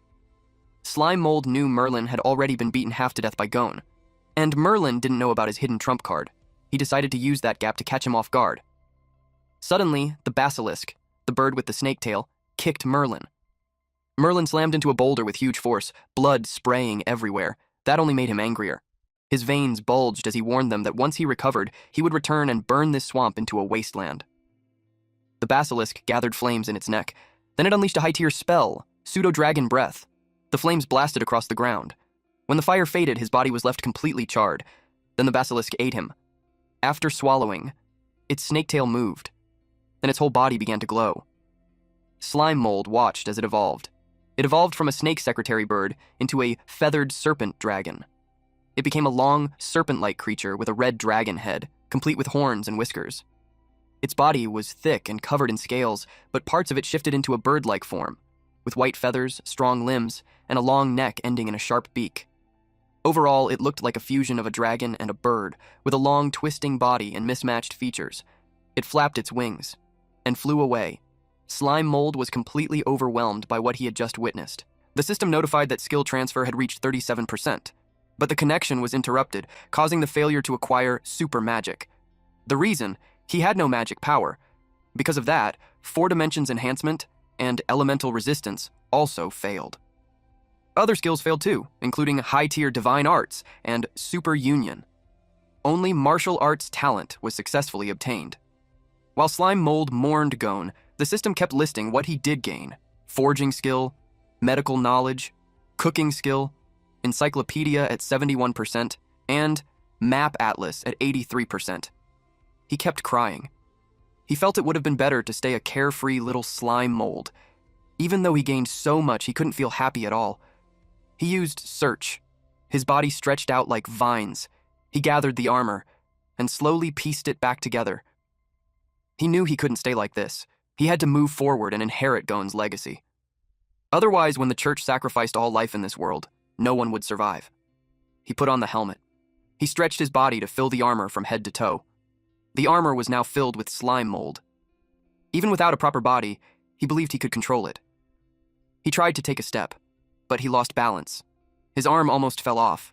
He realized how hard it was. If he focused on the left side, he lost control of the right.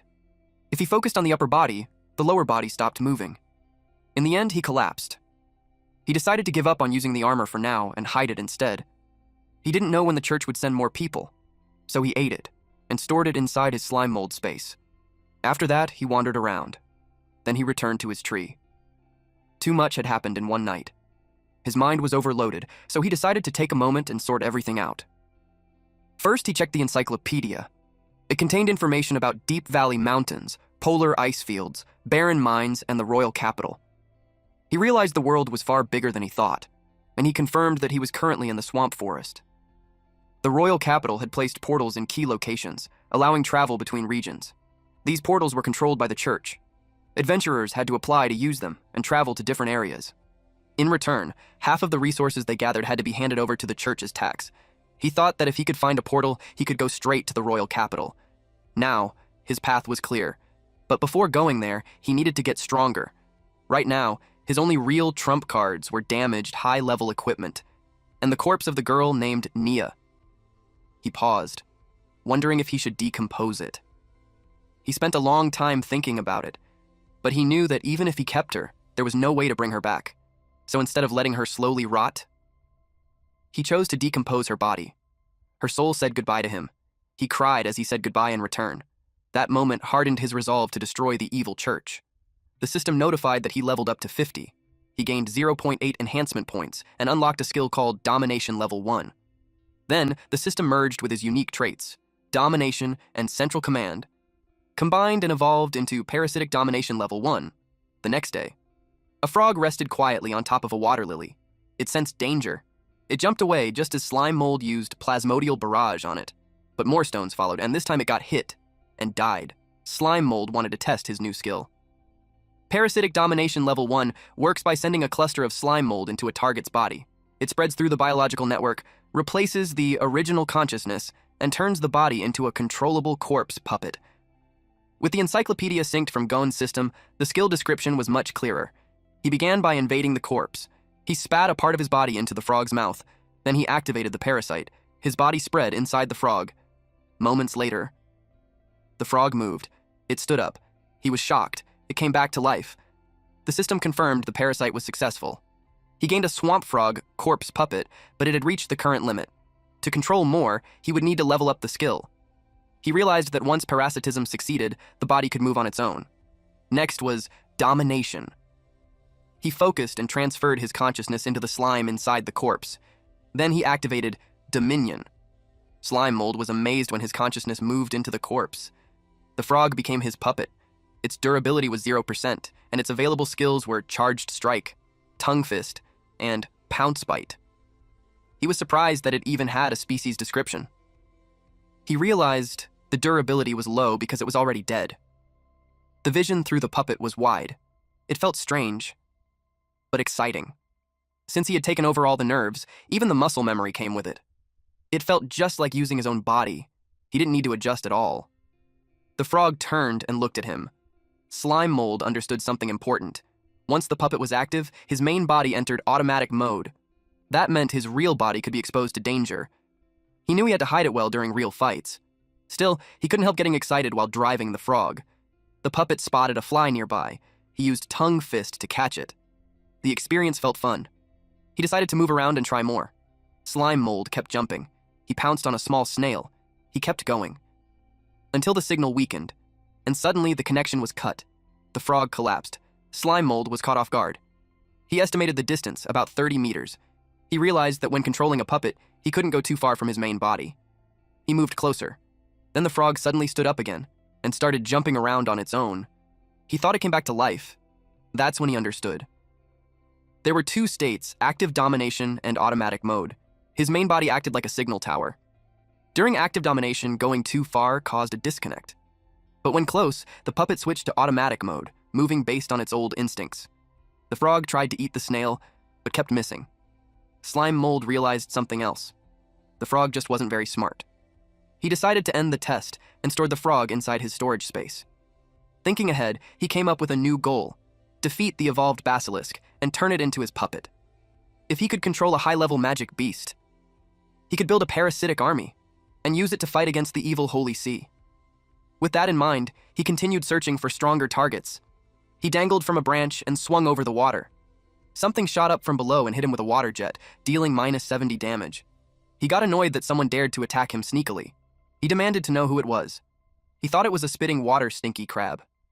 Perfect. Some material just delivered itself, saving him the trouble of finding one. But when the creature surfaced, he saw it looked more like a pufferfish. Slime Mold was annoyed that every creature treated him like food. He decided to show his power as a level 50 low-ranking monster lord. The pufferfish prepared to fire a water gun. It shot at him, but he dodged with ease. Then he countered with plasmodial barrage. Water splashed everywhere. Something moved fast underwater. Slime Mold got furious that it just attacked and ran. Of course, he wasn't letting that slide. He morphed into a net and trapped the pufferfish inside. Several pufferfish were caught. He gained a lot of experience after defeating them. Then, our boy created a parasitic puppet pufferfish. Its durability was at 99%, and its available skills were water gun, steel tooth cut, and inflate. After that, he targeted a crab. He watched it eat from the tree. He dropped right on top of it.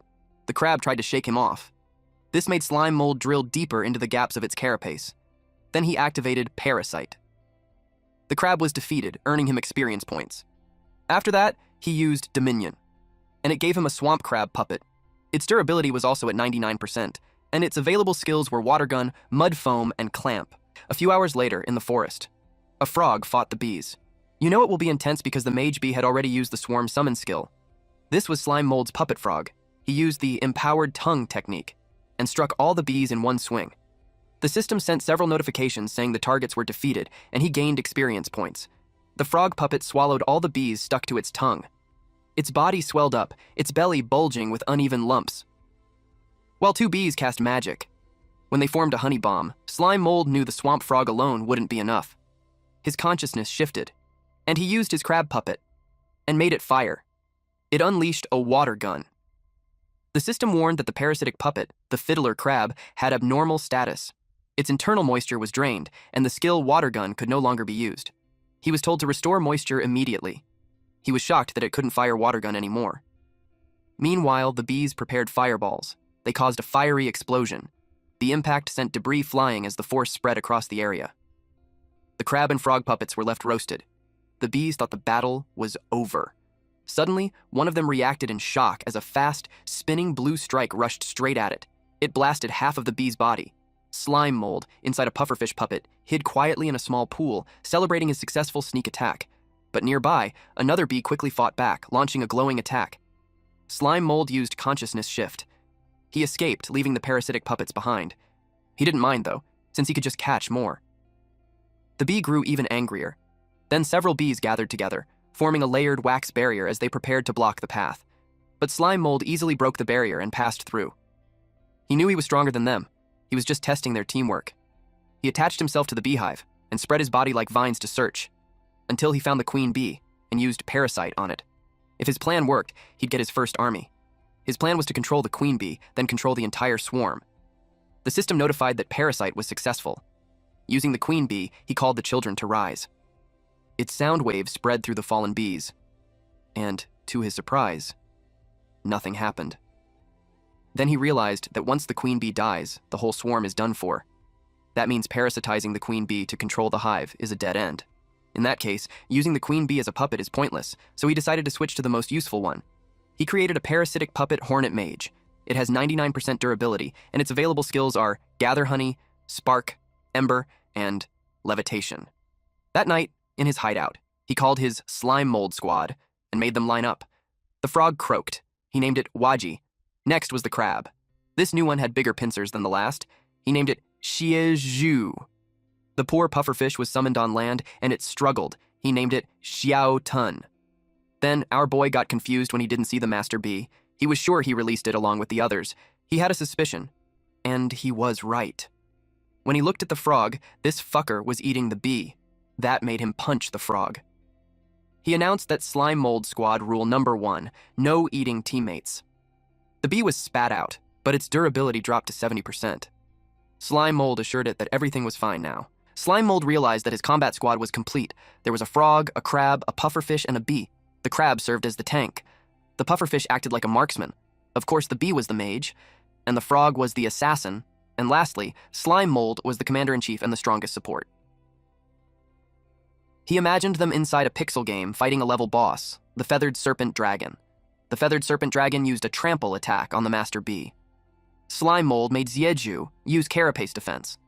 So when the Feathered Serpent Dragon reached for the mage, it was blocked by the crab. The crab's shell was damaged. Since Xieju's carapace defense was depleted, its health kept dropping. Slime Mold, acting as support, helped it recover using the skill Cytoplasmic Injection. The shell slowly patched itself up. Then, when Slime Mold saw an opening, he made the mage and the marksman go all out and attack. The two prepared their attacks. The Feathered Serpent Dragon took continuous damage. Slime Mold realized the creature's hide was very tough. He made Master Bee and Xiaotun hold it in place while Waji moved in. Waji used an assassination skill and targeted the dragon's eye, making it bleed. The Feathered Serpent Dragon took massive damage and entered a weakened state. The squad cheered when they saw it happen. Slime Mold told them this wasn't the time to celebrate and ordered them to finish it. He commanded them to take it down. Everyone charged at once, and it caused a huge explosion. Eventually, the Feathered Serpent Dragon was completely defeated. They celebrated their victory. But of course, all of that was just Slime Mold's imagination. In the present moment, he didn't want to waste any more time. So their training began. At the swamp, something moved very fast. It was a level 9 bouncy mouse. It kept jumping across the swamp, but a predator noticed it and grabbed it. Then it dragged it onto land and ate the rabbit. This monster was a level 21 mimic stone cat. Out of nowhere, it felt intense pain. It didn't notice a giant swamp mosquito, level 35, latch onto it. It got sucked dry.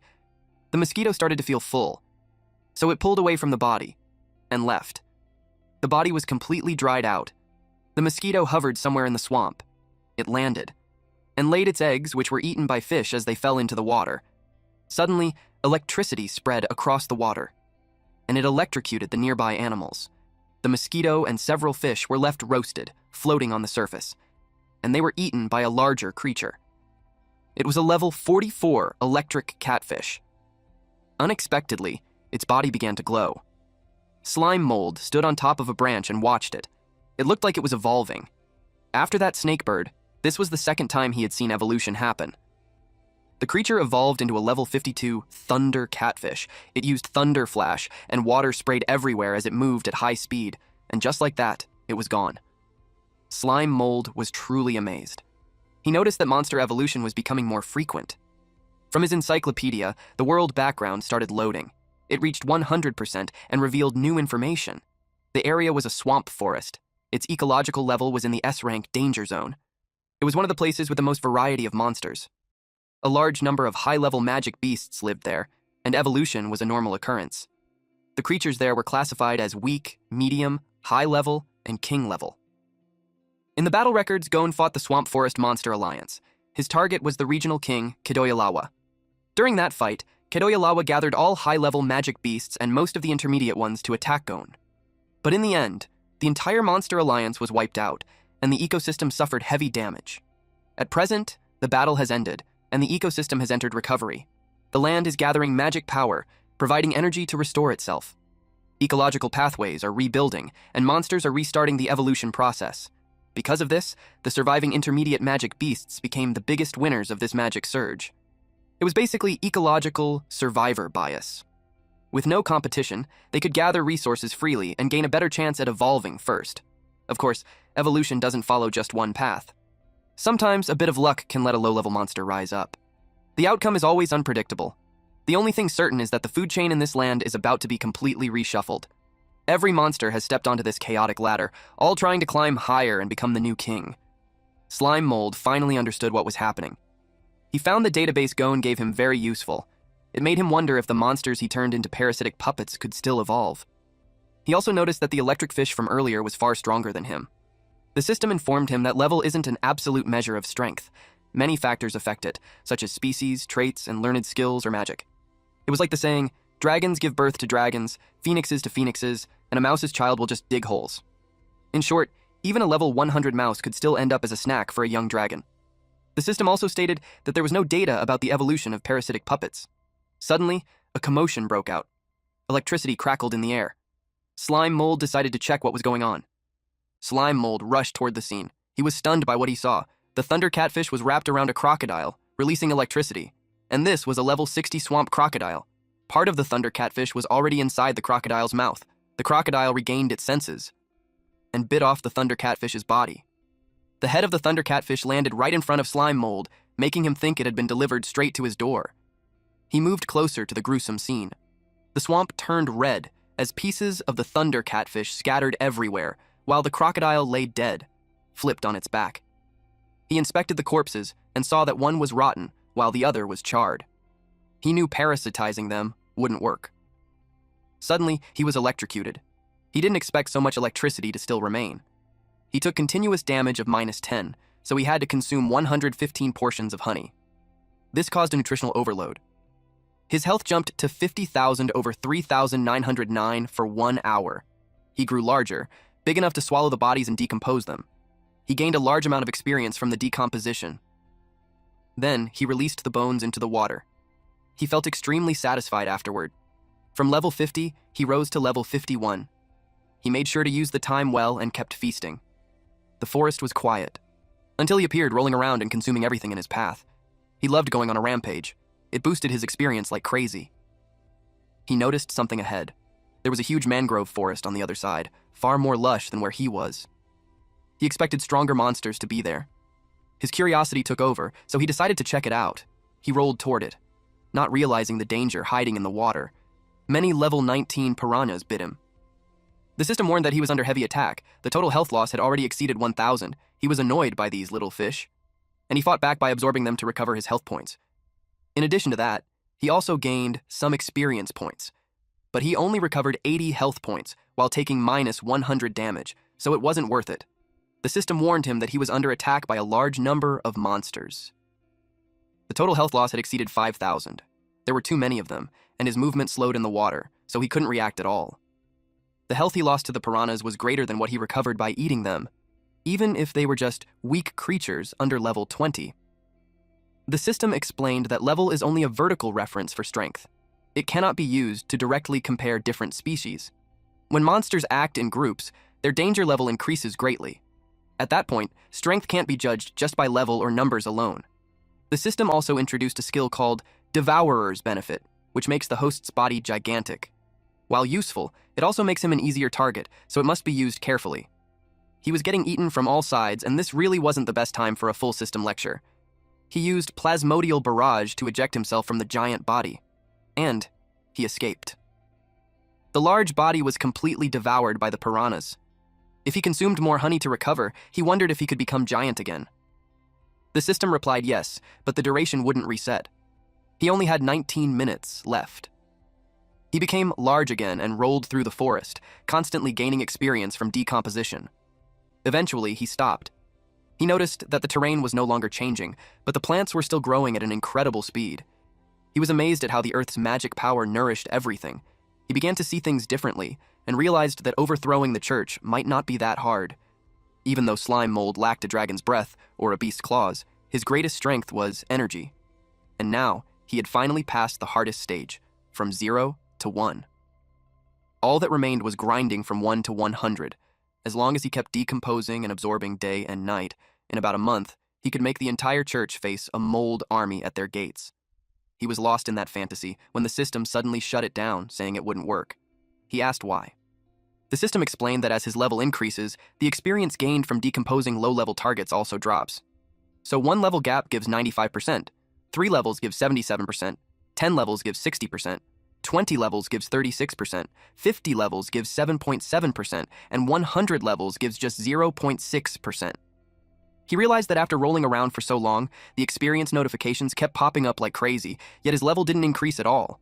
Now he understood. The experience gain had been reduced. He grew annoyed at the system and demanded that it clearly show exact experience values. But the system refused, saying calculating precise values would consume too much computing power. It could only simulate results in the background. It also notified him that the power overload had ended and the requirement for the next activation would increase 5 times. Suddenly, slime mold shrank back to his original size. A pile of huge bones dropped when he became small again. He noticed that the system had become smarter after the update, but its artificial intelligence was still incredibly annoying. He warned it to tone it down. Suddenly, slime mold felt strange. He was too full, and he started vomiting everything he had absorbed all over the place. Looking at the pile of trash he had decomposed, he realized one thing. If he wanted to level up, he needed to find stronger opponents. At sunset, he returned near the mangrove and saw that the tide had gone down. He could finally cross the dry lake. But the thick mud made him feel disgusted. Slime mold sat on the muddy ground, noticing the many holes around it. Curious, he leaned closer and called out, wondering if something inside would come out. Suddenly, he was struck. A sharp object pierced into his body from the mud. After that, he stayed still, a chunk of his body damaged, dirt and fluid dripping as he tried to process what just happened. That made him furious, so he dove into the hole. He went all the way inside. Suddenly, a mudfish was thrown into the air. He faced another fish, but since they were on land, he wasn't afraid. It was a level 17 mud skipper. It suddenly lifted itself up and released waves from its mouth. Slime mold didn't expect it to make that kind of cry. Many mud skippers came out of the hole after hearing the call. Slime mold realized they worked in groups, which meant the danger was far beyond just a single level 17 creature. He saw it as them ganging up on him. But luckily, he wouldn't be fighting alone. For some reason, he even copied an anime line as he summoned his puppets, saying, "Summoning Jutsu." When the summons appeared, the area filled with mist. Then the frog, crab, pufferfish, and bee were revealed. Slime mold felt way too cool. He was honestly excited that he could use skills he used to only see in manga. The mud skippers attacked together using mudshot. The crab took the hit. The mud quickly hardened around its body, piling up until it was completely stuck. Even seeing that, slime mold wasn't worried. His whole body was made of cytoplasm anyway. The mud skippers lifted themselves up, their bodies stretching as wings and limbs extended outward. Then, half of their bodies curled. Slime mold was surprised when he saw that. For a second, it even looked like they were bowing to him. He quickly reminded himself to stop daydreaming, because every time he did, things went wrong. The mud skippers curled their bodies to the limit. Then they launched themselves into the sky. Slime mold wondered if they were putting on a show. Then the mud skippers spun their bodies mid-air. Slime mold called them chainsaw fish. They turned into spinning blades and targeted the crab. The system warned that the crab's durability was dropping fast, 55% remaining. Slime mold started repairs using cytoplasmic injection. He left behind a blob for it to use like a blood pack. Then he shifted his consciousness and ordered the pufferfish to attack. The pufferfish inhaled deeply and used steel fang cut, slicing into the mud skipper's body. As for the frog, it was agile enough to dodge the mud skippers. It counterattacked using tongue fist. Unexpectedly, its tongue got cut off. Seeing that, slime mold had to transfer his consciousness into it. The frog's battle IQ in auto mode was too low, so he had to take control himself. It dodged the incoming attack by spinning like a ballet dancer. But inside, slime mold was starting to feel overwhelmed. When he found an opening, he kicked the mud skipper with full force and defeated it. After that, slime mold shifted his consciousness again. This time, he controlled the bee. He used a triple beeswax barrier. It blocked the mud skippers from getting closer. Slime mold realized he needed a way to restrict their movement first. The bee unleashed the skill Honey Convergence. It took down some of the mud skippers and wrapped them together in honey. The other mud skippers took the chance to attack, but slime mold shifted to the pufferfish. He inflated it, throwing the mud skippers out of position. Then, the bee used Honey Convergence again, and the mud skippers got stuck on the ground because of the sticky honey. He was pleased that his plan to restrict their movement with sticky honey worked. The stickiness of honey comes from its high sugar content and low water, making it even more viscous than slime mold's own cytoplasm. Then the bee used Spark Ember. It burned the trapped mud skippers, and the system kept notifying him that he gained experience from killing and decomposing them. Slime mold noticed something. Waji the frog was celebrating. Slime Mold realized that parasitic puppets keep some of their original personality. Master B carried the fight, yet didn't act flashy like Waji. Xiaotun splashed water on Jiju. Suddenly, Slime Mold paused, sensing something in the air. Even without a nose, his body reacted to a strange smell. He realized it was the mud skippers. He had accidentally created a new dish, honey roast fish, and it was added to his cooking skill. The parasitic puppets gathered around, and he realized they wanted to eat too. He invited them to dig in. Slime Mold took a bite and noticed how the honey enhanced the fish, bringing out its freshness while removing the muddy smell. With heat, the skin turned crispy, while the inside stayed tender, perfectly cooked. The system notified him that decomposing cooked dishes gives more experience. Out of nowhere, something suddenly emerged from the mud. It made him alert. He stepped back and told everyone to prepare for battle. It was the level 49 Mud Skipper boss. The encyclopedia showed that it was a boss-type monster that remembers enemies and uses sound waves to command its swarm. On its own, it wasn't extremely dangerous, but it had basic intelligence. Slime Mold decided to stick to his previous strategy, confident he could still win. But his parasitic puppets were too busy eating. It made him frustrated. The Mud Skipper boss attacked. It tried to swallow them whole. Fortunately, Slime Mold grabbed all the puppets and ran away. His wireless attack mode was still unreliable, so he switched to wired mode to strengthen the signal. By directly linking to multiple parasitic puppets through his cytoplasm, controlling them became easier. Even if it was less precise, it made up for it by coordinating many at once for faster combined attacks. Then he realized it was basically like puppet jutsu, which felt pretty cool. The Mud Skipper boss swallowed what was in its mouth. Slime Mold ordered his puppets to attack. He noticed how the Mud Skipper boss ate the corpses of its own subordinates without hesitation. It was truly a creature driven by instinct. One puppet sneaked behind it. It was Waji. It used empowered tongue, but it was easily knocked away by the Mud Skipper boss's tail. Master B used Spark Ember. When a huge explosion went off, Slime Mold thought the fight was over, but to his surprise, the Mud Skipper boss used intermediate magic, Swamplo Art, to shield itself from the flames. Slime Mold was shocked that it could use intermediate magic. Even if it looked dumb, it was stronger than expected, so he decided to push through, head on, and trade attacks. He figured it was time for Xieju to step in, but to his surprise, he was no longer connected to it. He was furious that it had cut the connection and ignored his orders. The system informed him that without direct commands, it was still in automatic mode, so it would act based on its own judgment. Then he saw its body glowing brightly. He realized that because it was about to evolve, it chose to keep eating earlier. Jeju molted and became the Swamp Crab King. The encyclopedia revealed that the Swamp Crab King is a boss-level scavenger. Its shell is as hard as iron, making it difficult to damage with normal weapons. It hides in mud to ambush targets year-round and is hard to detect. Its pincers can crush iron shoes, and its threat level is medium. Its shell also gathers gold from the mud, making it valuable material for forging equipment. Slime Mold used Consciousness Shift. He felt more confident now that he had a medium-threat Swamp Crab King, while the Mud Skipper boss was only average. It took position, and told the Mud Skipper boss to prepare itself. Then it lunged forward. The Mud Skipper boss raised its fins, and ripped them out to use the skill Fin Boomerang. The Swamp Crab King was cut in half. Slime Mold couldn't believe it was killed instantly.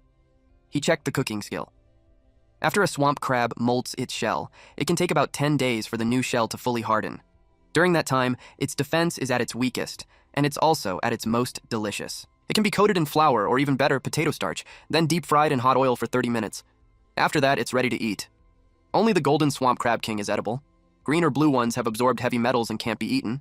Slime Mold found it very delicious. But he realized the answer he was looking for wasn't there. The Mud Skipper boss's fin moved like a boomerang and returned to the Mud Skipper boss. This guy is just aura farming at this point. It looked dumb, but this guy's cool enough to be an MC as well. The Mud Skipper boss returned the fin to its body. It adjusted it into place, and after that, it acted smug, taunting Slime Mold to come at it. Slime Mold got triggered by the provocation. He became determined to take it down. He was sure it would give a lot of experience. He spread his vine-like body and used Search. The Mud Skipper boss looked confused. Suddenly, Slime Mold appeared with a mace in hand, and the Mud Skipper boss had no time to react, but its maxed slippery skin reduced the impact, lowering physical damage by 50 to 70% and fire damage by 20%. Slime Mold spread his body around it. He realized its skin could deflect his attacks, but it didn't matter. He would slowly grind it down. He attacked again with the mace. This forced the mud skipper boss to use swamp flow art. The mud rose, and it cut off Slime Mold's connection to the parasitic puppets. Master B attacked, but the fire was blocked by mud.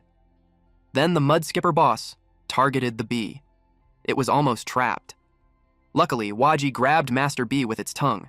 The entire mud pit was under the mud skipper boss's control, giving it a home field advantage. Slime Mold realized he had underestimated it. It was much stronger than other monsters at the same level. It seemed that monsters with intelligence had a huge boost in combat power. The mud skipper boss noticed him escaping, so it threw its fins toward him. This was the fin boomerang technique. Meanwhile, Xiaotun inhaled deeply. Slime Mold felt relieved that it came to help. It blocked the incoming boomerang fin, but its durability dropped fast. Its inflated body got pierced. It deflated like a balloon. The system notified Slime Mold that the parasitic puppet had been destroyed.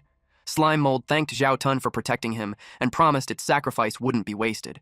He jumped forward and caught it, and fully decomposed it. The mud skipper boss waited for its fin to return, but it didn't. Slime Mold had already decomposed it and gained experience points from it. The mud skipper boss couldn't believe it. It was left with a shiny, bald head. Slime Mold laughed, imagining it as a bald fish. Of course, that only made the mud skipper boss furious. It spoke, saying it would kill him. Slime Mold was shocked that it could talk. The encyclopedia appeared and explained that if a monster experiences intense emotions in battle, it can trigger intellectual evolution and gain the ability to speak. It activated intermediate magic, swamp flow art. The mud rose like a tsunami. Slime Mold decided to end the fight. He planned to use the move that once killed a sanctified monster. He spun the mace and threw it. This move was called Plasmatic Cannon. The mud skipper boss brought its hands together and formed layers of thick mud walls. The mace struck the wall and kept piercing through each layer. The mud skipper boss's heart skipped a beat as the final layer stretched toward it, barely holding back the attack. Slime Mold didn't expect his attack to be fully blocked. He worried that at this rate, even his weapon might be taken by the enemy. Suddenly, the system notified him of a martial arts talent. Martial arts talent. Based on the user's condition, it naturally creates suitable martial techniques, and right now, a move was ready to be used. Slime Mold was interested, but instead of overthinking, he decided to just use it. He unleashed Water Hammer, and the mud walls exploded with a loud blast. The mace broke through, and struck the mud skipper boss, right in the mouth. It was thrown backward, and when it hit the ground, it was already dead. Blood dripped from its mouth, and its face was completely crushed. Rest in peace, bro. Alright, that's it for today's story. If you want the weekly chapter updates for this series, those will now be uploaded on my second channel, Manhwa Updater. So if you don't want to miss what happens next, make sure to check it out and join the update gang. Thanks for watching, stay cool, stay awesome, and I'll see you in the next one.